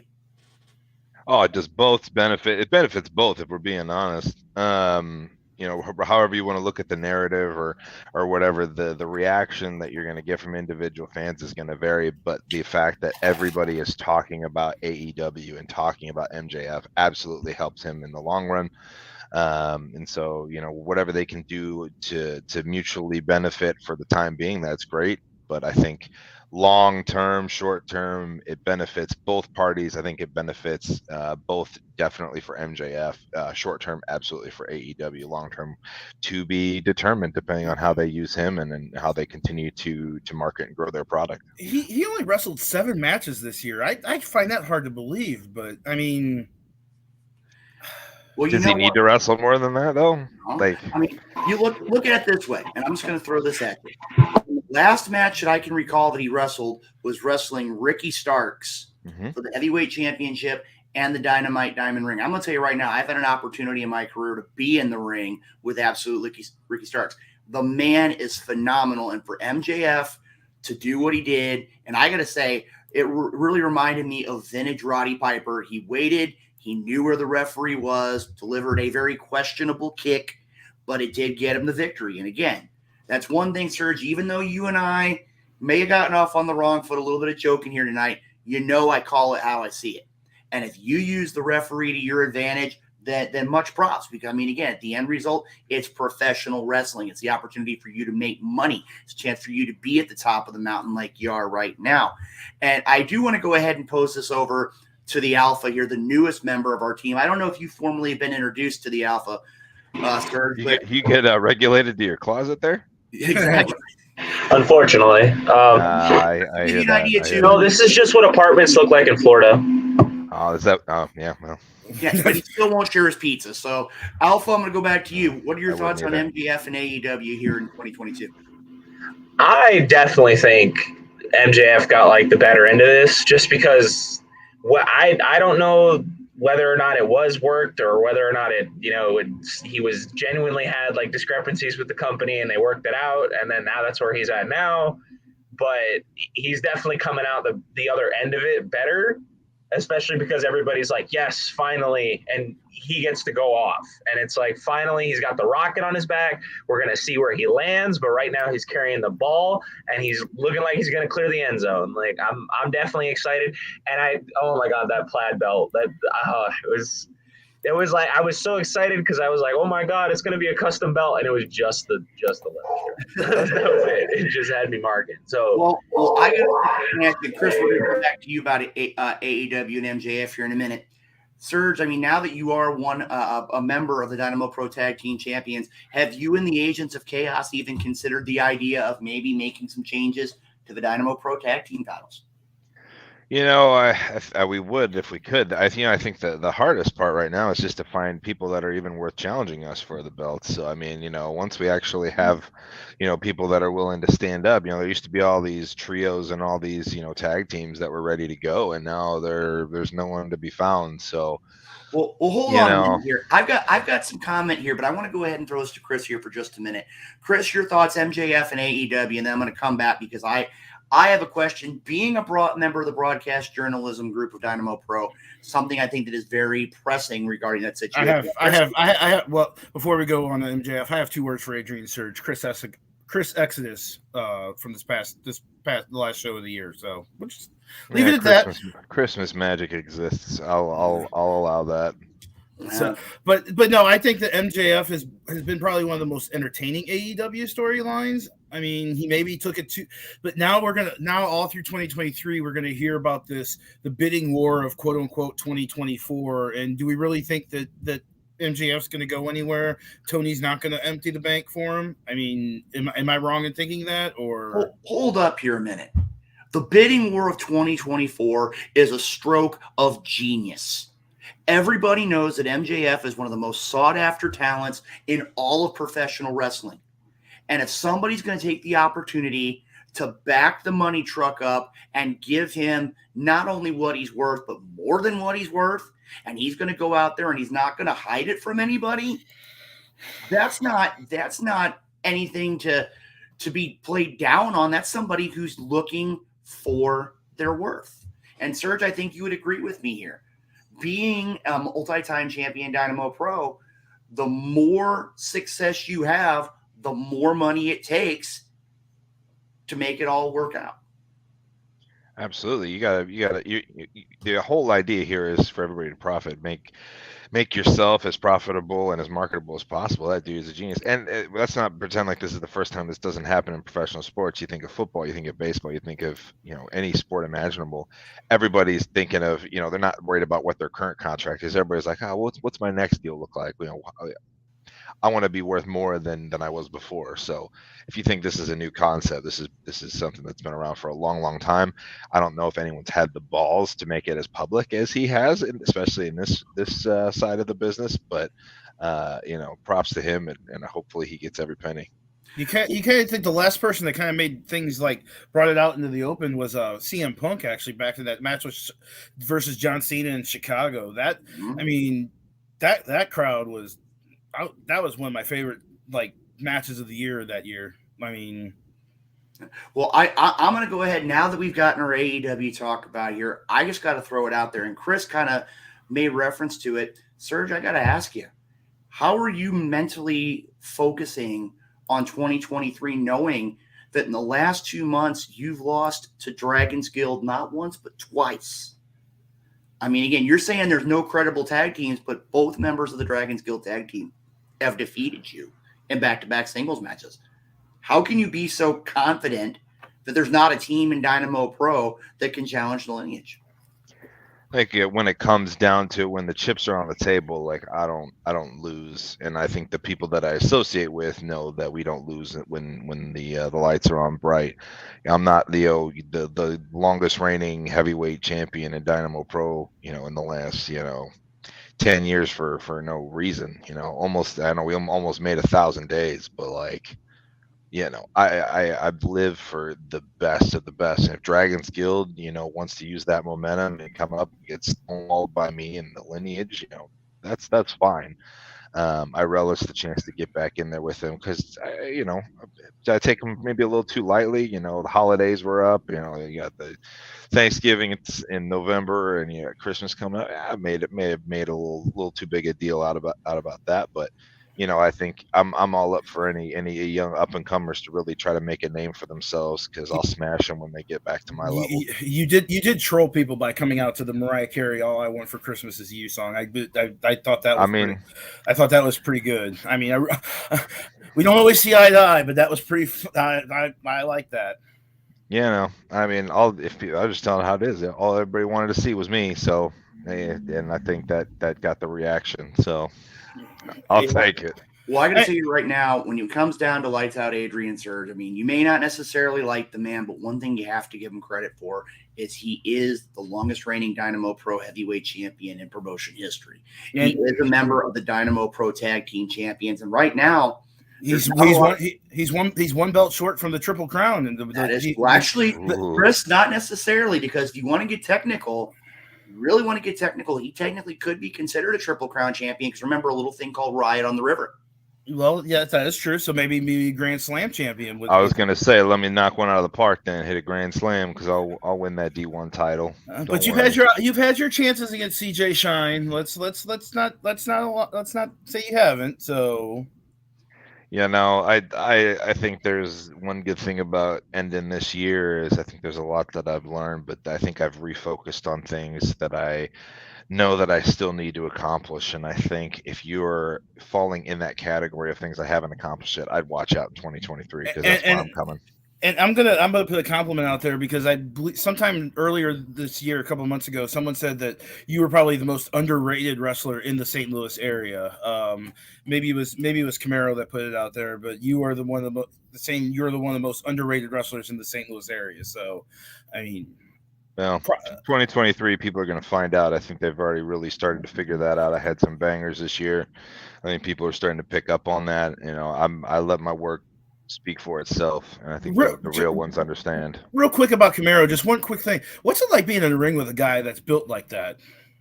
You gotta be sore the next day.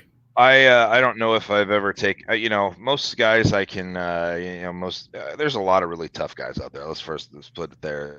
There's a lot of those guys. I don't know if I've ever needed more time to recover from a guy than Camaro in a long time that I remember standing in the ring with. So dude hits like a truck, but I'm better. I know he's damn better.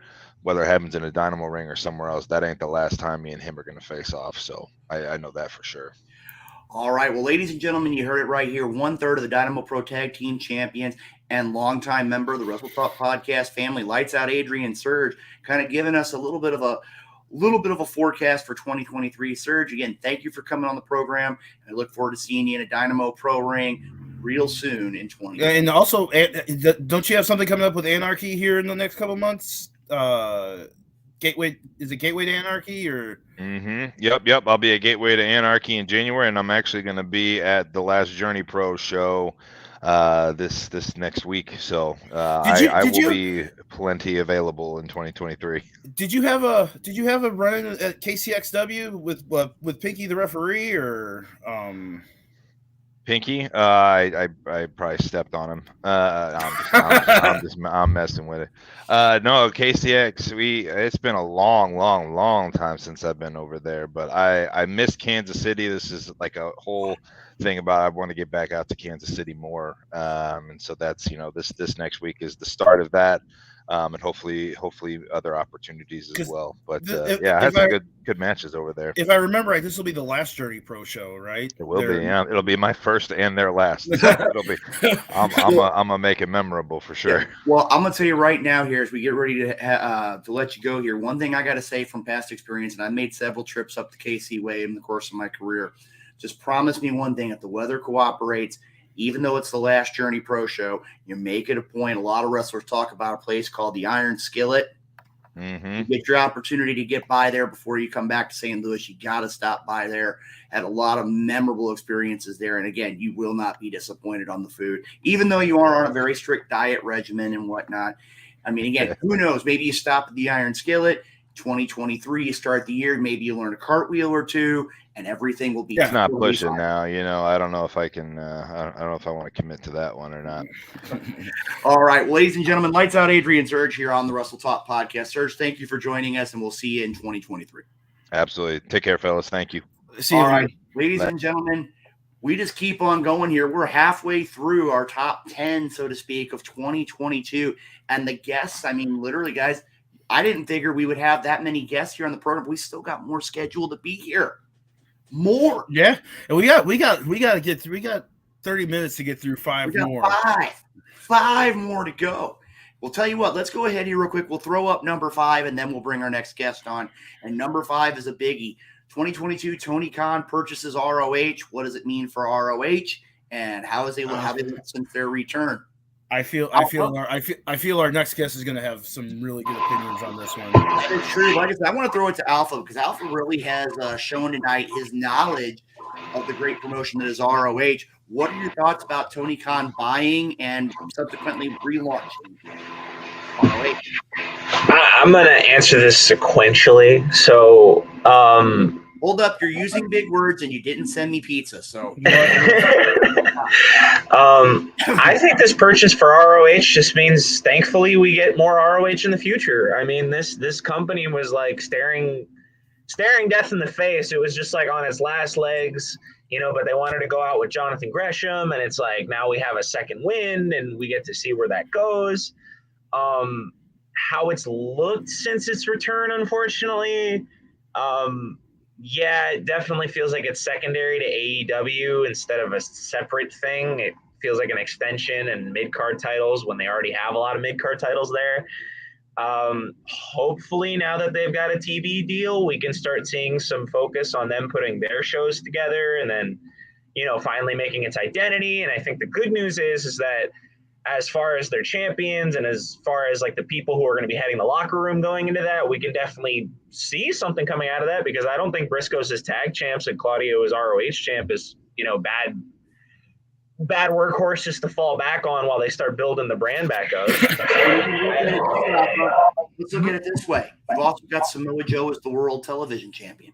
And don't you have Athena as the women's champion? That's true, too. I mean, again, when you look at it, you've got mainstays of the old ROH that are in those spots. And again, with the women's championship being on Athena, that is a woman, in my honest opinion, who a lot of people need to keep an eye on in 2023, because she is going to set the professional wrestling world. Not that she has no, she's going to set the world on fire when it comes to ROH. And I think we're going to see a lot from her in 2023. And again, I agree with what Drew had out here. We had a couple other people who sent messages as well. The idea of where we've got to get some reps in. We've got to get some more events going to reestablish, and Alpha hit it right on point. The idea where once ROH goes back to their regular TV deal, I think we're going to see a new side of ROH, and I think it's going to be very, very positive. And Chris, should Tony like maybe think about moving Rampage, like not necessarily removing Rampage, but making Rampage the ROH show instead? I mean, I think you're still going to get the same amount of viewers. Maybe I'm wrong. I don't think you're wrong.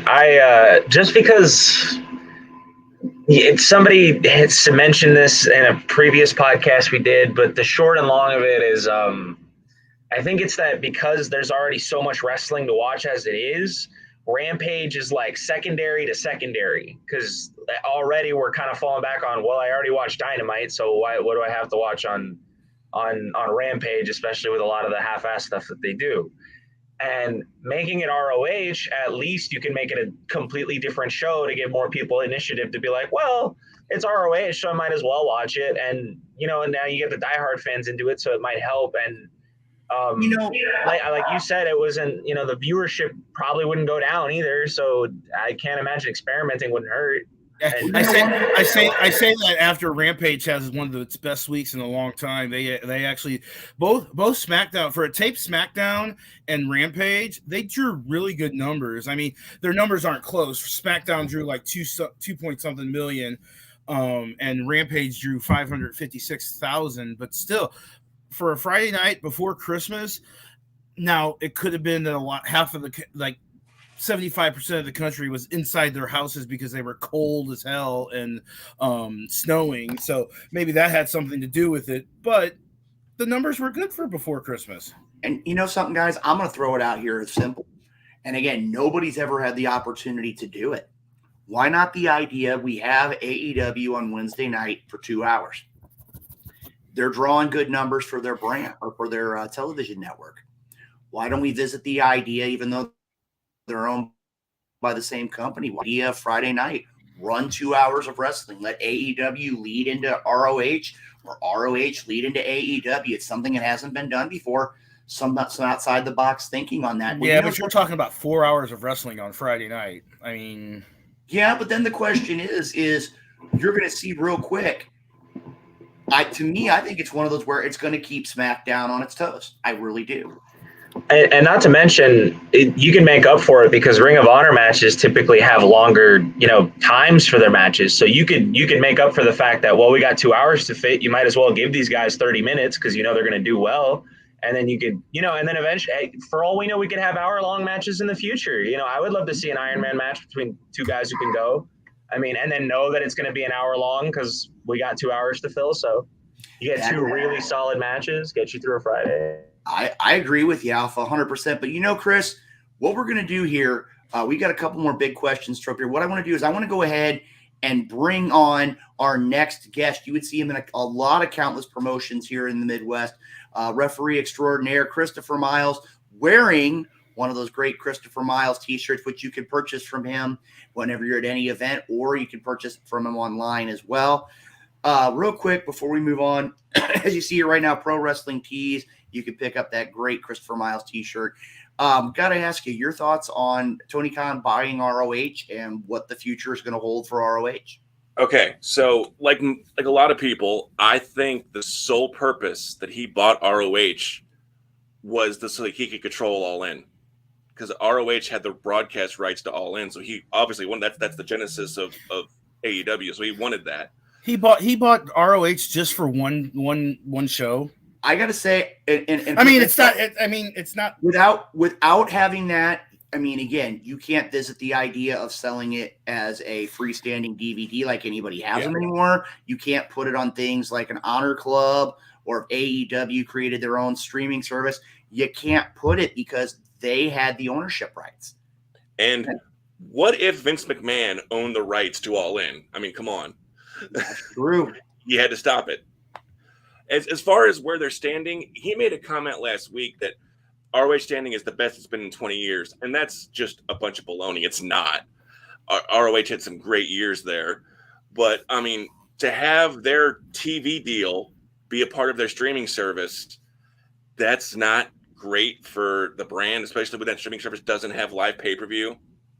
90-day delay on the pay-per-views, whatever. Like, I'm not going to join Honor Club to watch the weekly show. As much as I love ROH, I'm just not. Mm-hmm. So wait, so they don't stream the pay-per-view on Honor Club? Nope. 90-day delay. A 90-day delay. Well, that's dumb. Yeah. Yeah. And, WWE can do that. They can give out with their pay-per-views for $9.99. They can. ROH, AEW, Impact can't. True. And okay, just a dork point of order. Promotions following each other. That actually is happening right now because New Japan's US TV deal is immediately after Impact. So they do have something like that going on right now. That's true. But the one thing we got to look at in kind of a counterpoint here. Impact gets 70-something thousand viewers. Well, no. I'm looking at it from a perspective of where ROH and AEW, Impact, and New Japan. I think that the gap from the styles is different between AEW and ROH than an Impact and a New Japan. I think New Japan brings a little more of a strong style, which you're going to see more. You're going to see more wrestling fans tune into it. And again, it's one of those, you sit there and you look at it. Only time's going to tell when it comes to ROH. Now, I'm going to tell you right now, guys, we're at the final four, and most of these are pretty big topics. And again, we got referee Christopher Miles here on the program. Chris, throw up number 4. The walkout of Naomi and Sasha Banks. How does it impact the WWE? I'm just going to throw it this way. Chris, you haven't had a chance to really speak out to start things for a while. What do you think the walkout meant for WWE? I think it really, honestly, at the time it was big, but now it's kind of lost its, does anyone really care about a Naomi return? People more want a Sasha Banks return than they want a Naomi return. And I gotta tell you, and Sasha's gonna go over to New Japan. So you know something though, I remember hearing something listening on another program that Naomi is genuinely one of the most well-liked, well-respected people in the locker room. And I'll tell you right now, when the walkout happens, if it was something related to Naomi or whatever the case may be, the fact remains is I think it comes down to it. Most people think it's going to be a launching point for Naomi and Sasha Banks. And I'm going to tell you right now, as you brought up the point, Chris, a lot of people are saying Sasha Banks or Mercedes, as she's going by now. I'm going to tell you right now, it's one of those where it comes down to, is Sasha going to rebound from this? Yes, she's going to benefit. But in the case of Naomi, I don't dare say this, but it very well could lead to the last time we see Naomi in a WWE ring. So, Miles, I'll go ahead and throw it to you. Your thoughts on this whole situation? I want to preface with saying I love both of these competitors. I think they are both great competitors, some of the best in the world, male or female. Has their leaving affected the numbers? Has their leaving affected live event gates? Has it affected ratings? And no, it hasn't. I think the immediate impact online was, oh my God, and it's kind of filtered off to, well, if Sasha comes back, fine. If Naomi comes back, whatever. And that's unfortunate, really. But it's the hard truth that no one's bigger than the industry. No one's bigger than WWE. Brock Lesnar left. Steve Austin left. The Rock walked away for a while. Anybody walking away isn't going to destroy the WWE. That is true. Alpha, let's go ahead and finish it up here. The walkout of 2022 with Naomi and Sasha Banks. I think it reminded everybody now in 2020 and 2022, 2021 that WWE is not untouchable. And I think it was a nice cold splash of water to WWE to try to get their get their crap together when it came to the women's division, because I think it definitely left a noticeable hole. I know that they're not going to beat the company because you really can't, but I definitely think it made some, like a couple of the women's divisions matches a lot more noticeable in the couple of weeks since they left, because not only did we lose, potential future matches with Sasha and whoever in the top 4 right now, but we also lose Naomi for the work, to cover the SmackDown division if you want for your secondary title. And they were both tag champs, which completely spat in the face of WWE because they had nobody to recover. And Triple H had to sever the limb quick and was like, all right, we need to throw Bayley in now. And we need 2 girls to hook up with her to get a tag team together because we're empty. We got a hole in the boat. Patch it. I'm really curious that how close we were to losing the women's tag titles when they walked out. Oh my God, that would have been so awkward. They briefly dumped the NXT women's tag titles. They trashed them, I guess, to test the waters. Maybe this was all storyline, but I got to really think that we were on the verge of dumping those belts because of the controversy. Mm-hmm. And I'll tell you right now, as we look at 2023, I mean, again, you've got Caden or Chance and Katana. You've got what's left of Toxic Attraction. You've got there are several good teams that are making their way up into NXT. And I'm going to tell you, in the beginning, it made things very rocky. But I think, like you said, Chris, the WWE is going to be able to rebound, and we're going to see a definite resurgence in 2023. And can we just say something about SmackDown Women's Division? It is not the best division right now. I've never wanted Charlotte Flair to come back more than I have now, and I am not a Charlotte Flair fan at all. But I'm right there with you. there needs to be some sort of CPR done to the SmackDown Women's Division because Ronda Rousey ain't it. You know what the problem is with Rousey? The bloom is off the rose. There's no real outside star power there anymore. She's just a wrestler. She's somebody on the show. Exactly. It's not like she's the big celebrity that she was when she came in. Like, oh my God, they've got Ronda Rousey. Now it's like, okay, Ronda Rousey's here. Okay, she should be. She's a wrestler.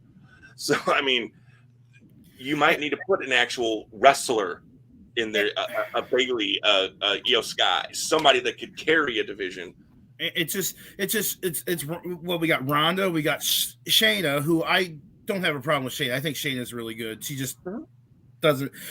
She needs somebody to talk for her. You've got Shotzi, who's decent, but she's doing good. I think she can carry SmackDown as a workhorse. Liv Morgan should probably be carrying the SmackDown division right now. But I mean, Chris, I'm gonna throw a name out here that a lot of people. She hasn't gotten her due, and there's a lot of justified reasons. Why not the idea of give Tegan Knox the ball? Injuries. I mean, yeah. I mean, at this point, what would hurt? I mean, because the SmackDown Women's Division is not good. I am not a Charlotte Flair fan, but Charlotte Flair needs to return, and I don't know if she needs to wrestle Ronda at WrestleMania, but no. Oh no! A wrestler. Charlotte Flair, objectively, is a very good wrestler. I don't like the character. Right. So there's that. Well, we're going to go ahead and we're going to make this complete, kind of wipe the slate clean here when it comes to talking about the SmackDown women's roster here. And let's move to number 3 topic here. Let's go ahead and move to number 3. Let's get away from that for now. And again, big news. Cody Rhodes going to AEW. What do you think the impacts were? I think the biggest one shows he's a sellout. I'm gonna paraphrase. All right, there, HD. What a lot of people are saying. it showed that even though AEW was the newest, latest, greatest thing, they weren't untouchable. And when Cody Rhodes leaves and goes to the WWE, and I'm going to tell you right now, I don't know why it's sitting in, especially after watching that wonderful episode of Monday Night Raw last night. Is the idea? So, before we talk about Monday Night Raw, no. I'm going to put my out to Cody Rhodes. By the end of 23, Cody Rhodes is the one that defeats Roman Reigns. I want to see it. I'm with this guy.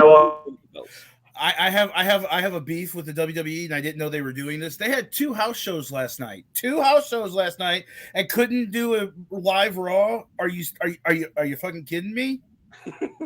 I know. You said something about that this morning in our other group chat, that you were like, they did two house shows, not just one, 2. One of them was MSG, and the other I don't know where. You couldn't do a live Raw. I mean, it makes no sense. But Cody leaving was the second biggest AEW story of the year. That is true, and we're going to tell you somehow. We'll give you an idea, Christopher, and we haven't told anybody yet here on the program here. And again, we're getting close to overtime on the Wrestle Talk podcast. The year was so busy. We actually have a number 1 for AEW and the WWE.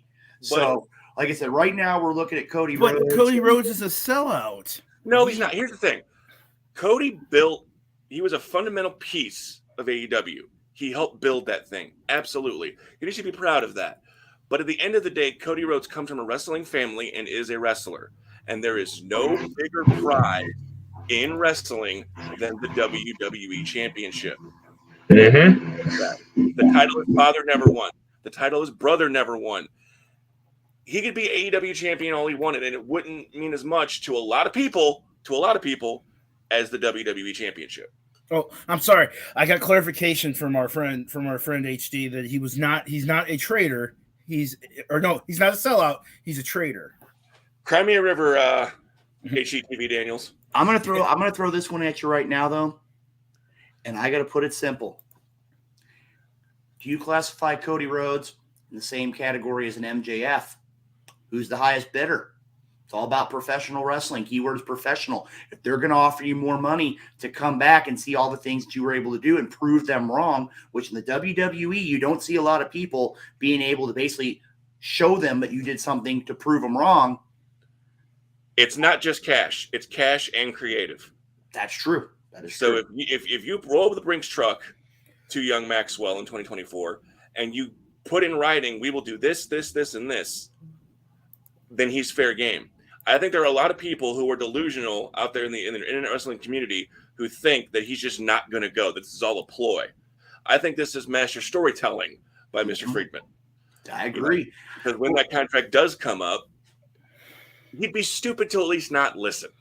That's true. I mean, you're always gonna listen. It's just he's similar. He really is similar to the Miz. I mean, he's got that's the same freaking storyline. It's the will the Miz be there in 2024? That is a good point. I'm going to tell you right now, Chris.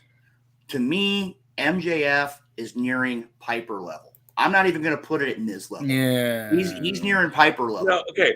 I'm with Skywalker. As you can be in modern wrestling, because no one's trying to stab or shoot MJF. The fans get that it's a show now, so no one's trying to kill him.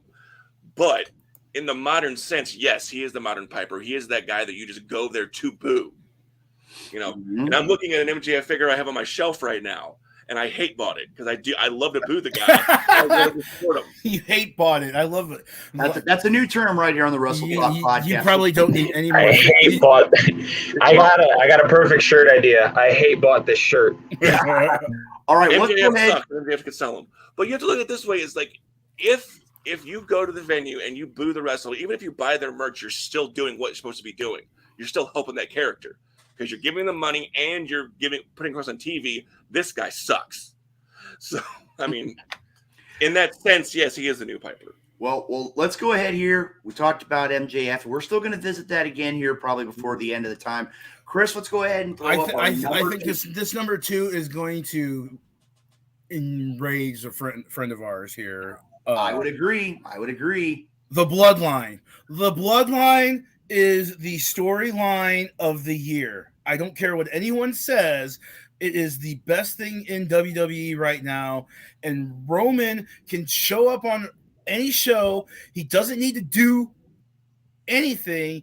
Him being there boosts ratings and ticket sales and merchandise sales and everything. Tell me I'm wrong, Luke Roberts. 2 words, and it's not the Bloodline. Sami Zayn equals massive ratings. Sami Zayn is the reason why I watch the Bloodline. I'm not taking anything away from the Usos. They are one of the most dominant tag team champions in the history of the WWE. Are they the most dominant? I still got a few teams I would put up there before them. They're definitely in the consideration. Do you consider Roman Reigns to be the greatest WWE champion of all time? There's still a few champions to me, and I know it was mentioned before. To me, I still look at it. He's nowhere near a Bob Backlund or a Bruno Sammartino to me. But I'm going to tell you right now, Sami Zayn is the reason why I watch the Bloodline. Because Sami Zayn, that whole storyline was only supposed to last at maximum 6 weeks to 2 months. 6 weeks to 2 months. They have drawn that out because people are talking about it, people are liking it. In St. Louis, when SmackDown was in St. Louis, we were talking about this Christmas time. The not feeling very oozy is probably the best thing. Is probably because when I heard it, I damn near fell out my chair. That's how you can tell that what in all intents and purposes is a bad idea when you can roll it into a good gimmick and it works. Feeling oozy or being oozy is stupid. It's dumb. But the Bloodline is so over, and Sami Zayn is so over that it just boom straight to the moon. And apparently, something we didn't see off air because they didn't have Solo Sikoa on the show. He was apparently dying over in the corner. You didn't see it. They didn't have him on air, but you could tell from the reaction of Jay and Jimmy and even Roman. He's probably Roman heard it and was like, "Did he just really say that?" That's just. Did you see the numbers on how many Feeling Oozy shirts they sold? Mm-hmm. It was the #1 selling T-shirt for this quarter. For this section of the year, it's nothing sold more. That's another part of that promo. When Jay hit that line, I don't give a damn what the tribal chief says. That just popped up in my feed, and you can see Roman's just sitting there listening like that. Jay says that his head popped up quicker, and we've all had that look from our mothers and stuff like that. Yes.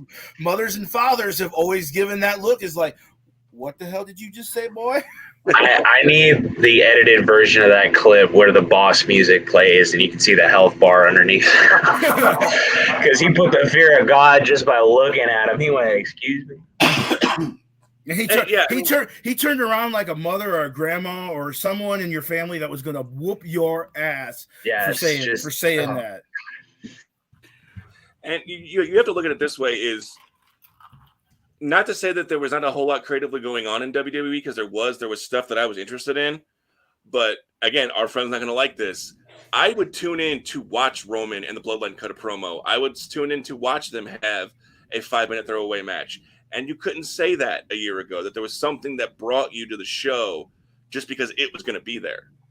Well, Chris, I look at it this way, and they were talking about it on the recap last night. When you look at the New Day versus the Usos, or the Bloodline, however you want to call it, and they had the match about 6 weeks ago on SmackDown. Those two teams are probably one of the greatest rivalries in the history of the WWE. But watching that match, it had a completely new element to it. I don't think the New Day and the Usos could have a bad match together. They've had so many really good matches, and it doesn't matter which two members of the New Day it is. If it's Kofi and Xavier, Kofi and Big E and Xavier, all the combinations of the New Day work with them. That is true. Didn't they do a Hell in a Cell match that was really good? Mm-hmm. You mean the really good one? Where they had him hanging upside down and they were hitting him with the kendo sticks, and then they trapped him in between the cage corner. I love spots that, I haven't seen before. I'm just like, oh, that's so wicked. That's so wicked. Just think how game is that. Because it started with Roman feuding with one of the Usos, with Jay, when he wouldn't, we were talking back. And then when Jimmy was hurt, and then Jimmy comes back and they start the bloodline, and then Sammy comes in and Solo comes in. It's been building for over 2 years now, as long as Roman's been champion. And I'm not bored yet. It's great long-term storytelling, which we haven't had in so long. And with Roman only wrestling sporadically now, I mean, I know people are like, maybe he should wrestle more. He doesn't need to wrestle more. No, he doesn't. He shouldn't wrestle more. And the matches that he's having have been really, really good. I know people are gonna crap on the whole SummerSlam match with Brock with the tractor, and the no. That was awesome. Gold. Yes. Well, unless you were there and you couldn't see Skywalker in the Force, bro. That tractor was. When do you see that in wrestling, man? We're gonna be able to talk about this for years. And one of my friends was there, and he was directly in the way. In our friend HD's defense, he was there, and he his view was obstructed after the ring was raised. So, well, guys, I got to tell you right now, this is our number 2, and we're getting into overtime for the number 1s in both. But before we go to our number 1s, let's go ahead and take just a minute here and acknowledge not only our great viewers who continue to watch the Wrestle Talk podcast with this 2022 year in review episode, but also our great sponsors who let us get to that opportunity. People like Royal Mills Transportation with Dewan Mills, Rathbun Engraving, where you can get your great Wrestle Talk podcast mug. Message us on social media and we can get you all hooked up with that. Nobleman's Barber Lounge in Kansas City, Kincaid Arcade at the Oak Park Mall, Interstate 70 Sports Media with our good friend, the maestro Jeremy Karp, Little Popeye Designs, where you can get that brand new Wrestle Talk podcast tumbler, and the FWWC, the world's premier fantasy wrestling group. You can catch them on Thursday nights. I believe it's at 7:30 Central for all your up-to-date FWWC information on all of our great social media outlets. Gentlemen, I got to tell you right now, we're in overtime, but these two are overtime in themselves. If we would have just covered these two things, we could have taken the entire 2 hours and talked about them. How did Pinky know what number 1 was going to be? He's messing with us, saying that if you say Bray Wyatt is number 1 for WWE, he's leaving and never returning. So I'll tell you right now, that's one less ref here in the state of Missouri. No, I'm just kidding, Pinky. Pinky, I'm gonna tell you right now, the two things we've got to talk about. They were so monumental, we had to split them up. They were both landmark events in the world of professional wrestling. And Chris, let's go ahead and throw the one that everybody seemed to talk about when it came to AEW. The number 1 as it relates to AEW. After AEW All Out, CM Punk and the Elite got into a legend altercation known as Brawl Out. Was this a black eye or a reset for AEW? And guys, I'm going to leave my opinion to last because I kind of got my own views here. But anybody want to jump in here and give your thoughts on Brawl Out? I think the answer is both. It was a black eye and a reset, because let's just call a spade. Jon Moxley has carried the AEW for this year. Doesn't matter. And him losing the title and with all the quote unquote interim titles, and that's a story for another. Chris has a couple of opinions on interim championships. You're stupid.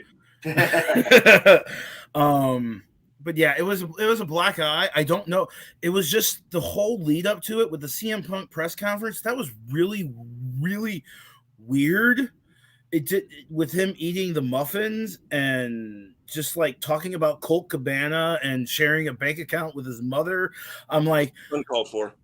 I don't quite know where he was going, and calling the EVPs children. That's just, I don't know where we were going with that. Well, I have my own opinion. I'm going to leave it for you at the end. But Chris, I know you and I have had conversations about this. Your views on Brawl Out.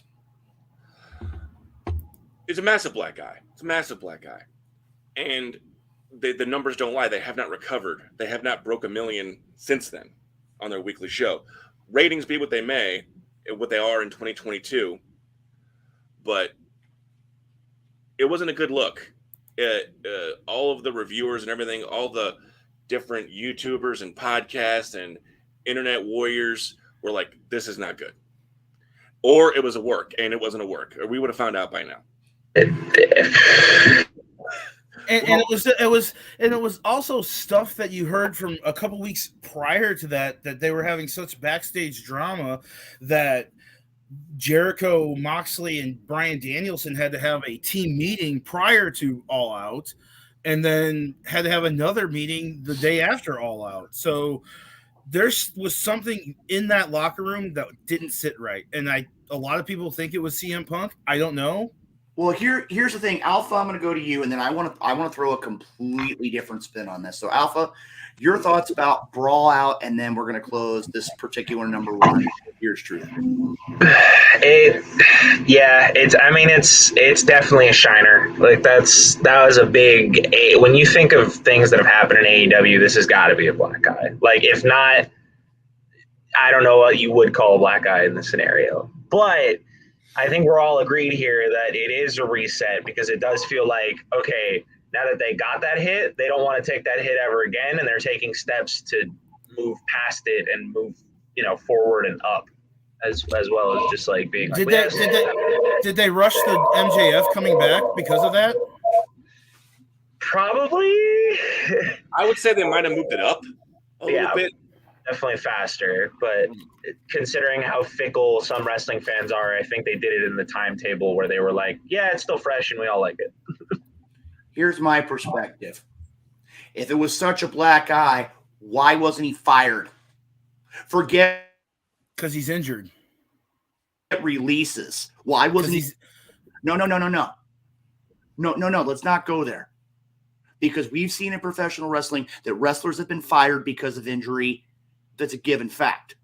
This is something that happened, 6 months ago? And when it comes down to it, did they penalize everybody? Was there a black eye? Yes.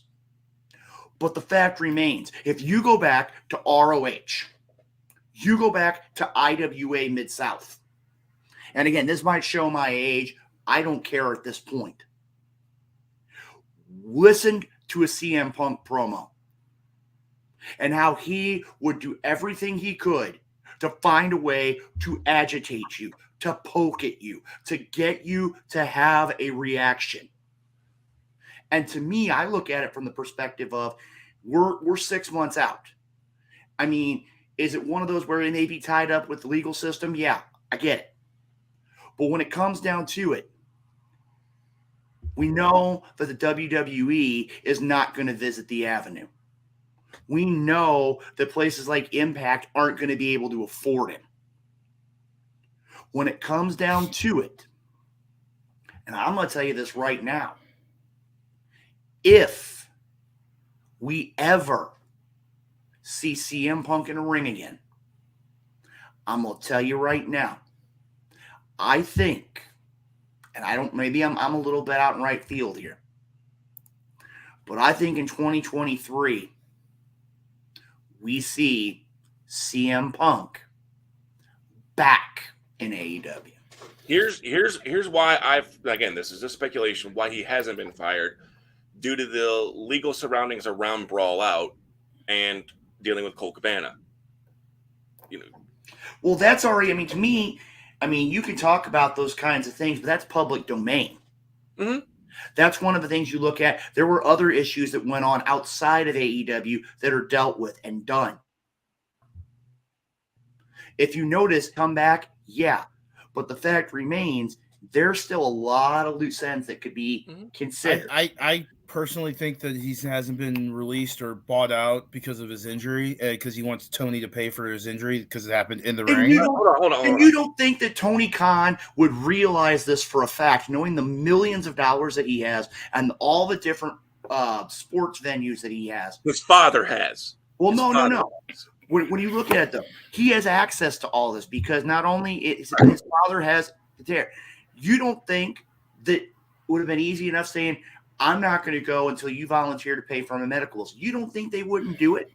Baby. If he's as toxic as he's being led on to be, Here's your question, if he'll come back. So, Alpha, I'll throw it to you. Do you want him to come back? I think if, tinfoil hat on, if this is all a work, I genuinely think the reaction from the people who got worked will be something that's going to stir up like the internet wrestling community for years, because we got schmooved that hard. And I think whether or not you want to see him back as like you like him, you're definitely going to want to see him to see where they're going with him in the future. So I think he's going to get people to talk if that's the end goal here. I'm biased. I like CM Punk. I got to see him. I got a belt signed by him that I unfortunately don't have anymore. So, I'm trying to hold out hope, but I don't know, man. It's a little bit of real life to where I'm like, I don't know if we're gonna blur the lines that hard, to where I'm thinking this is just us reaching too deep because we're wrestling fans, and we've been worked in the past before, and we want this to be work, but if it's not, then we're gonna be crushed. Yeah, I don't know. I just 3 letters, MJF. Okay, but he has enough people to feud with that could be fresh, interesting feuds. CM Punk versus Kenny Omega. Okay, great. Me personally, I'm done with CM Punk. I don't think CM Punk is. CM Punk took his ball and went home and bitched about the wrestling business for 7 years, and then came back to AEW. And yeah, guys, when it comes down to it, and we sit here and we look at it, there were so many. And again, we're 6 months into this whole situation. We're going to have all these different conspiracy theories. But when it comes down to it, we all agree that the way it was originally presented to the fans was definitely a huge they should have been a little bit more transparent on what went down. They didn't. Okay, I want to throw one thing out here too, and Chris, I think you would agree with me on this. Does this happen if Cody Rhodes is still under contract? Yes, because I don't Cody. think so. I don't think Cody Rhodes. He's not the Cody Rhodes you think he is. Cody Rhodes doesn't leave AEW if CM Punk is in CM Punk being in AEW is one of the reasons why Cody Rhodes left. Apparently, they don't like each other, allegedly. But you look at it this way, though, guys. In the case of CM Punk, it's one of the things, and I had a very good friend. We talked about this last night. You may not get along with somebody, but the fact is, when it comes down to it, he was in a position of authority. If CM Punk wanted to go and try to push buttons, Cody had that card available to him. How much can the executive vice president do when they're the executive vice president? How much? What is that actual title? Tony Khan still outranks him. True, but when you sit there and you look at it, and I mean, again, granted, what the Young Bucks and Kenny Omega did wasn't necessarily the best thing in the world. But same token, too, the Bucks and Cody were like this. Kenny and Cody, for the most part, until the last few weeks, were like this. I'll tell you right now, there was a situation and something was going to go down. There's going to be, my close friends are going to tell me, here's the things that can happen because of this. Are you willing to take it this far? Now, would it may have stopped it? Who knows? But at least you would have had somebody to say, I've seen things like this happen in the past. We're just now getting the traction. Why do you put everything we've built on the line? Do you think we'll look back at this and see it as the WCW moment? Like this is where things just started going downhill. I don't know. I think, and again, I go back to something Alpha said earlier. Could this be Montreal for AEW? I don't think it's Montreal. I think it's more. I don't know. I don't know. I don't know that it's going to be the definitive moment, because everybody just calls it, AEW, WCW 2. But what a lot of people like to forget is the tail end of WCW versus this. I'm like, no matter how hard AEW tries, unless they're deliberately just trying to shoot themselves in the head with it, they're not going to go out as badly as WCW did. Like, are we just going to forget that? Don't even mention Arquette. Just any of the matches on a poll. Finger poking dude. True. Well, yeah. Well, guys, 2 words: Vince Russo. That is true. Well, ladies and gentlemen, we've talked about probably the biggest story out of AEW, and we've still got the story. I got to say right now, it's probably the best way to put it, is the story, the number one WWE story on just about every form of media that we've even seen in the entire year. Chris, bring it up. Vince McMahon retiring scandal. How does this departure and the changes affect the landscape? This is a monumental thing. And Alpha, I'm just going to throw it at you because there's multiple different perspectives here. Your thoughts on this whole scenario? We're now about I 6 am months so in. glad you asked. And from a creative standpoint in WWE, I am so glad this has happened. Not because I don't think Vincent Kennedy McMahon isn't effective when he does things right, but because finally WWE as a whole, as a complete company, can feel like a unit now. Because truly, when NXT was black and gold and Paul was running it and Vince was at the top, it felt like two shows on completely different planets. And now with Paul on top, I don't care if y'all didn't watch NXT. I don't care about any of this. You'll get to learn to like these guys over the next 3 years that they're going to be here, and I'm happy they're here. It is nice to know that Vince isn't sticking his finger in somebody else's food, who knows how to cook it right, who knows how to do it. I understand he's made good decisions in the past, but he's made a lot of dumb decisions since then. And I'm very aggressive about this, but this is only just because I don't understand how somebody like him at the top of this company could screw up so many call-ups, but we're not talking about that. I think this fares absolutely well for WWE just because I think it's finally glad that Vince is gone and it can feel like one unit, and it's under a guy like Triple H who's been doing a good job of proving himself and now has the platform to make sure the stars he's building in NXT become the superstars that they need to be on Raw and SmackDown.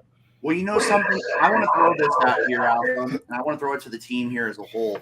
And Drew, you bring up a good point, but I'm going to kind of take the best of both worlds here. Yes, Vince McMahon cut a large amount of talent, but you have two different perspectives. You have the Vince McMahon perspective that got the WWE to where it is, and you've got the Triple H, Hunter Hearst Helmsley perspective of 2022. Hold on, Chris. You see that they have been bringing back people as one of the big things that was tied with this, the hirings and firings. It's one of those where Triple H looks at it from a perspective, and again, this is where I think Drew and I are going to disagree. And I know several of our viewers are going to disagree with me here. They've put all this time, money, and energy and investment into people like Karrion Kross, like Hit Row, among others. And it gives them a chance. A lot of people are saying, oh, well, they were never given their chance. They were never given their just due. But you look at it, and again, I just throw it this way. Karrion Kross, when he was up the first time for a cup of coffee, he was looking like a gladiator. We don't need a gladiator in 2022. When he came back very similar to what he was in NXT. This ruthless, mercenary-like individual, and it's going to be one of those, simply put, he is going to survive, he's going to succeed, or he's going to fail based on what people knew worked. I mean, it's one of those. Hit Row has failed because you can question their abilities, but Hit Row has kind of failed because they don't have Swerve. And exactly, as much as I don't like Swerve Strickland, Swerve made Hit Row. Mm-hmm. I can agree with that. But the idea is, to me, give them that opportunity. Don't let things like the pandemic or this, that, and the one. And one of the things you got to look at, too, before everything started going on with the pandemic, Vince kept constantly sending out to all of the shareholders, we're making this much money, we're making this much money, we're turning a profit, we're doing all these things to move forward and put more money in our pockets. And then all of a sudden it magically, we've got to cut 40 people. It made no sense. Because a lot of people that he hired were I don't want these people in AEW hires. And when he realized that AEW wasn't going to be the threat he thought it was, well, I don't need you. I don't know. I mean, I can agree with some of them. I can. Here's my thing on the whole situation. If you hear people that wrote for WWE in the 90s and the early 2000s and the 80s, they talked about how there was always, there was cohesion, there was committees, there was people doing things. Mm-hmm. There was booking committees, there was writing committees. You talk to people in the past 10 years or so, they say it's for an audience of one. It's just Vince doing the writing, and it's just for Vince. If he thinks it's funny, it's making TV. If he doesn't, it's not, regardless of what anybody else says. So I think the fact that we're no longer writing for that audience of one has shown, and the product has been better. I think it's creatively surpassed AEW since Vince left and become watchable again. I mean, Alpha? Sorry, I was enunciating because I'm like, thank you, because it has been. I'm like, it's been really, really, really good. Like, has anything been as hyped as SummerSlam? Am I the only one who's not like ecstatic about WrestleMania? I'm like, damn, this is going to be a really good card, and they're going to follow through on it because we know they're going to have like at least 15 minutes. You're going to give everybody, and we get 2 days. We get 2 days. We get 2 main events. They get to book it however they want. Oh my god, I'm just excited. And an early drop of the card or the main events for both nights. Roman's going to be on. It's going to kill some people. Roman might be on both nights. Or I seen one where Roman was going to be on both nights, defending both titles. And then I also saw where they're going to split the titles before Mania, maybe have it up in the Royal Rumble, and have the last one I saw was he was either going to be Seth versus Drew or Cody for one of the titles. The second title was going to be Roman versus TBD. They want it to be The Rock. They don't think they're not sure about it. If Rock can't do it, it's going to be Roman versus Cody on night 2. And guys, I'm going to tell you right now, when it sits there and looks at it, and I agree exactly with what Chris was saying in the idea of where it's giving you a new outlook on things. It's giving you that opportunity. And I think when it comes down to it, the biggest thing to me, and I'm just going to put it out there, the things that were being presented, all the stuff that led to him leaving, those were some landmark accusations. Mm-hmm. And but that's of all things, this takes him down. And honestly, it should have. I'm not saying it shouldn't have. Right. But actual legitimate sexual assault allegations in the 80s didn't take him down. Incredible steroids trial didn't take him down. Like, just, oh my god. And I'm not a conspiracy theory guy, but the rumors that Vince was talking to his friend saying he got bad advice and wanted to come back, and all of a sudden the next day another Wall Street Journal article dropped. You don't think there's people in WWE feeding WWE or Wall Street There Journal? always has been.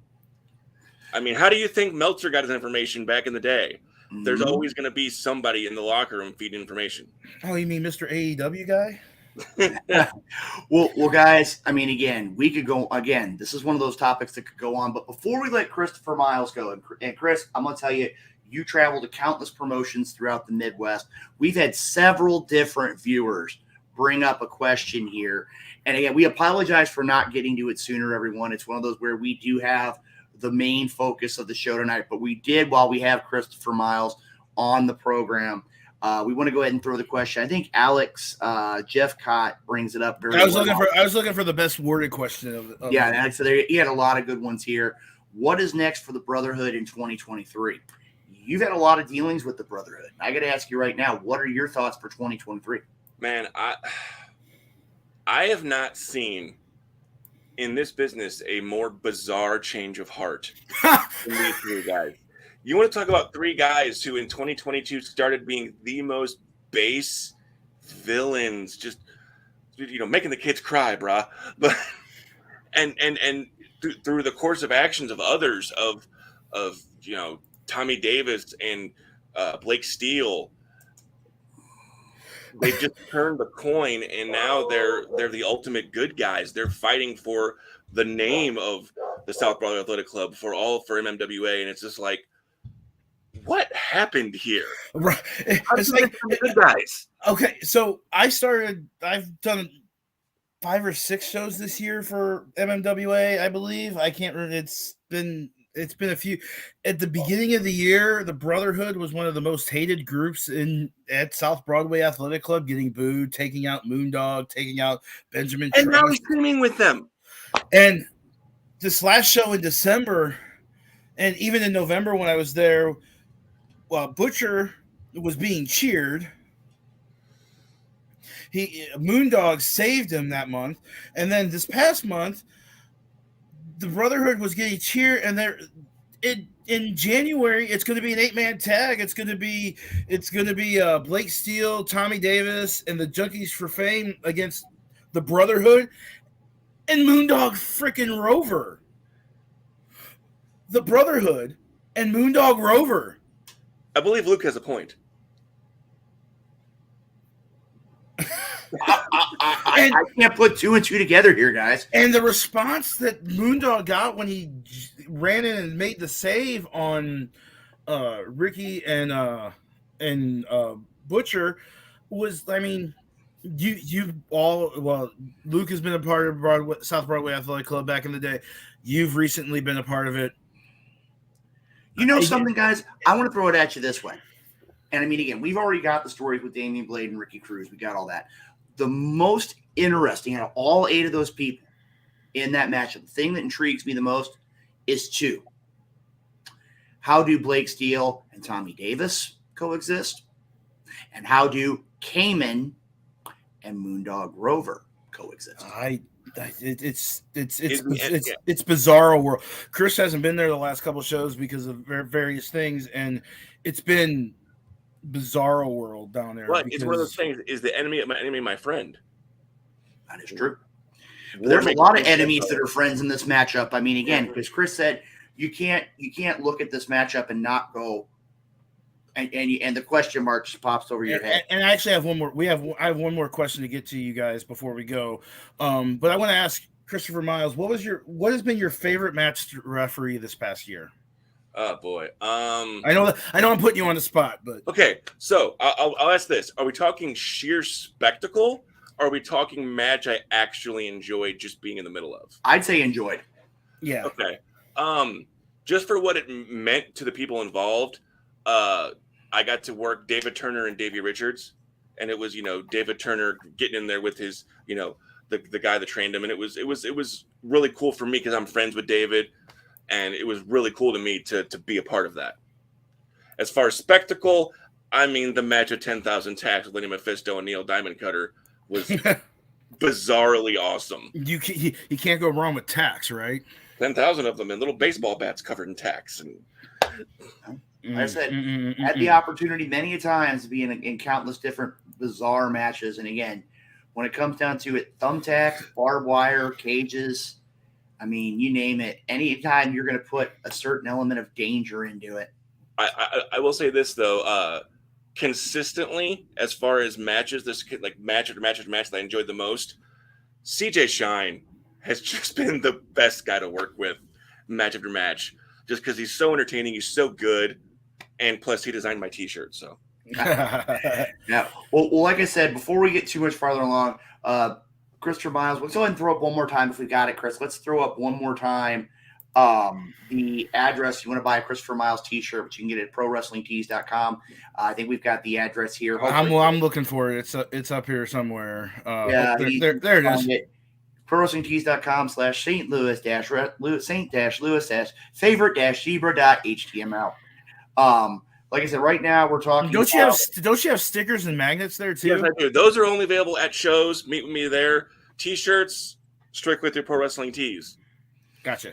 No, like I said, man, I mean, it's an opportunity, and I got to say this right now as we get ready to wrap up the episode.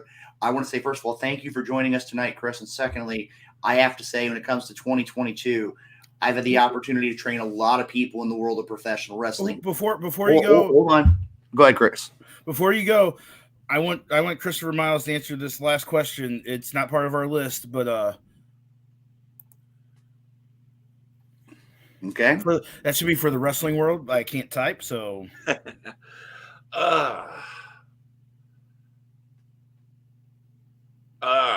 So you will see before 2023 is out. You will see. What I hope anyway is the splitting of the undisputed WWE Universal Championship. And through that, I hope a true return to a brand split. That would be what I would want to see. I fixed it. I want to see 2 world titles because we have 2 secondary titles. We have 2 tag titles. We have 2 women's titles. I either want to see 1 world title or I want to see 2 because we can't have 2 everything, only 1 world title. Right. I agree. I agree. Both shows should be separate, and then maybe we can actually get back to Survivor Series this year being an actual brand versus brand match. In War Games. And War Games, yes. Well, Chris, I'm going to throw us out here again. Now that we had that here, and we're going to talk about this in just a minute.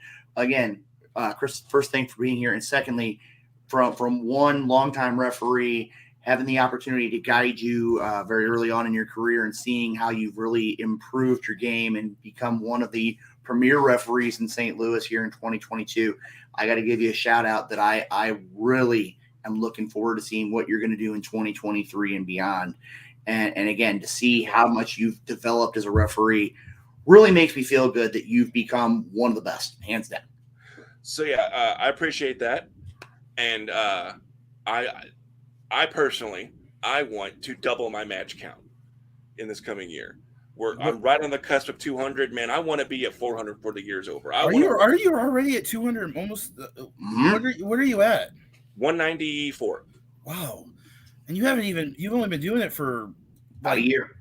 Just about a year. Since March of 2021. Because okay, so almost 2 years. Yeah, Sadie Blaze and Mikaze was your first match, right?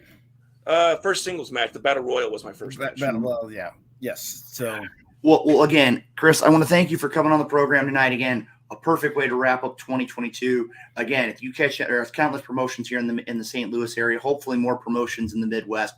You can check out this guy and ring referee. Before I get out of here, just to promote some more self-promotion, I'll have my own show coming up called Issues with Wrestling, where I don't necessarily do reviews and analysis. I leave it to these guys because they're the best at it. What I do is I take a topic or issue and have a guest on and we chop it up. We might talk about cultivating characters. We talk about the heel or face dynamic, but we're going to talk about some issue with wrestling that I have, and we go from there. So I'll tell you right now, guys, the Wrestle Talk podcast is one of the best around, hands down. Absolutely. Again, you get the opportunity to look at a lot of different issues. And I'm going to tell you right now, in 2023, we're going to have Christopher Miles back on the program. And that's one of the things that we've discussed. And the fans of the Wrestle Talk podcast have discussed the idea of talking about issues in professional wrestling. And when it comes down to it, I mean, again, an opportunity, if you get to check them out, I believe most of them regular media outlets podcasts or Stitcher. I can't think of the other one. There's like Stitcher, Spotify, Google Podcast, Apple Podcast, and it'll be part of the I-70 family. So it'll be right here on Facebook, YouTube, all that good stuff. But it's coming after the new year, and I'm looking forward to it.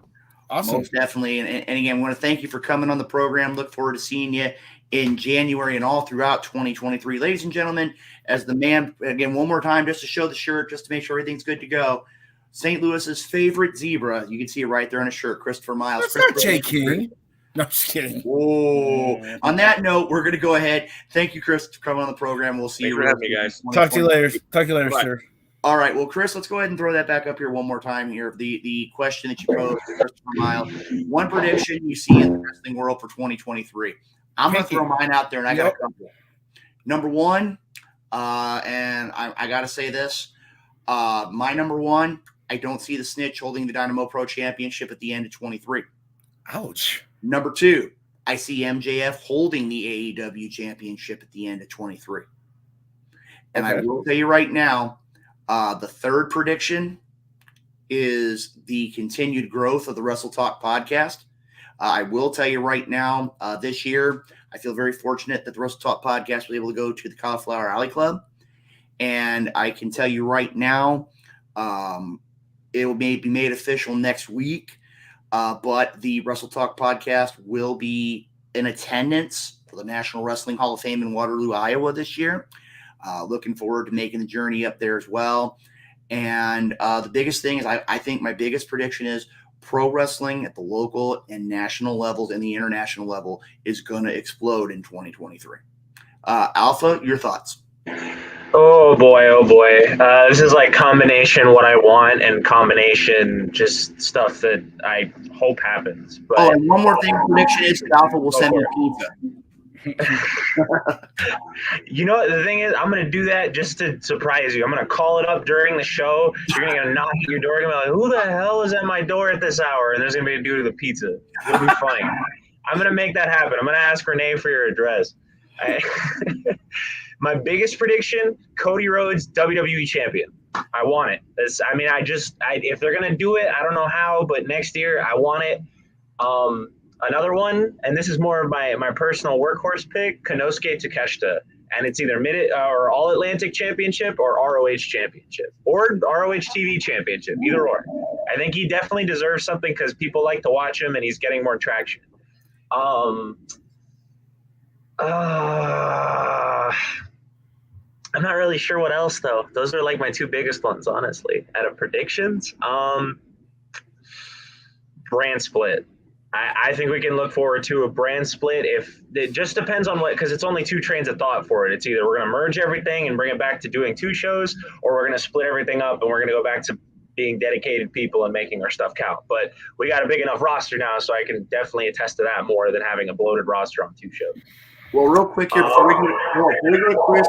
Chris, can you go ahead and bring up Aaron Wall? He got up a real great one too. Let's go ahead here. Talk about 2023 Atilicon losing the Classic Wrestling Championship, the disbanding of PYT Inc., and the idea of John Cena versus Goldberg at WrestleMania. Oh, that last one is Please no. Well, we should see. And Chris, you got to put up the other one just because I know for a fact you're a huge Blues fan. I know. I'm sorry. I'm a little distracted. The Blues are in overtime right now, and actually they just lost in overtime. So all right. Well, now we've got that taken care of. Rodell, your predictions for 23. Well, everyone's kind of taken. I think Cody's going to win the title. I think Cody's going to win the WWE title sometime in 2023. I think Seth Rollins if they split the title, Seth Rollins is the obvious to lead one of the brands. Roman can lead Fox, the SmackDown brand. Seth can lead the Raw brand temporarily. Tag team wise, the Usos can definitely carry a brand. But what about Sammy and KO actually carrying the title? I was just about to mention that. I think that'd be perfect if they book it right. And I like Gunther as champion because, I mean, his chops are otherworldly. But yeah, I think I want him to go back to the brand split where we don't have like this carry. Until you get to WrestleMania, you're probably gonna have a. Are you okay, Luke? Gunther chop. Just thinking about the chops. Would you rather take? How about you take chops from Gunther and Ricky Cruz back to back? No. Anyway, I think I'd rather get headbutted by Shibata. Yeah, I think I'd rather take that. So, and I also predict that as I said before, Hunter got something out of this New Japan thing, and I think my bold prediction for 2023, the Switchblade Jay White is going to be in the Royal Rumble. That's a bold statement. I could see that. I truly could. That was my other prediction. Forbidden Door 2. I'd love to see it. I mean, we'll see, but that'd be cool. And I know I'm crazy in thinking this, but if they could just get on the same page and actually talk and have conversations, I think Hunter would probably be more apt to this than Vince would. Why couldn't we see a WWE versus AEW Forbidden Door at some point? Because it would depend on how they book it. Yeah, you're do you do Invasion or do you just do Showcase? Because if it'll sell either way, but it depends on how much company's going to want to work with each other, Because, I mean- depending on what narrative you go for it. I mean, right now you would do MJF versus Roman, and that's just probably not the. I mean, I think you would probably do more showcases with no mat, like, because I think more people want to see Roman versus Kenny Omega than they want to see. Of course, Roman versus Kenny Omega, and I'm going to throw the other one out here: AEW past and present Cody Rhodes versus MJF. WWE Cody Rhodes versus AEW champion MJF. That would fill some seats. But it'll never happen because I don't think they could work together in that way. But maybe if the money's right. I mean, It's not zero. I mean, it's that there's more of a chance now with Hunter than anything. Right now, Chris, before we go too much farther, I want to throw one more local question out here, and then we're going to wrap things up here. I want to thank everybody for coming on the program here tonight, all of our great guests, all of our great viewers. We've got one more question out here. And Alpha, I know you're not really a huge follower of the St. Louis wrestling scene, but Chris got to throw it out there. Do you think the Brotherhood will win the MMWA Tag Team Championship next month from the Junkies for Fame? Yeah, well, because considering it's a 8-man tag match, the titles aren't going to be on the line, but I could definitely see. And you're looking at a different combination of the Brotherhood. You're looking at Ricky and Butcher because Cayman is the MMWA heavyweight champion. And you've known Cayman for a while, so you know what he's a scary guy, dude. Cayman creeps me out, man. I mean, there's nothing else to say. When he comes to the ring, if I could crawl under the table, I would. Butcher doesn't creep you out either? No, at least I have a fighting chance to run away from Butcher. I think you're more scared of Abigail than you are of Cayman. No, that is true too. I mean, that's not here nor there.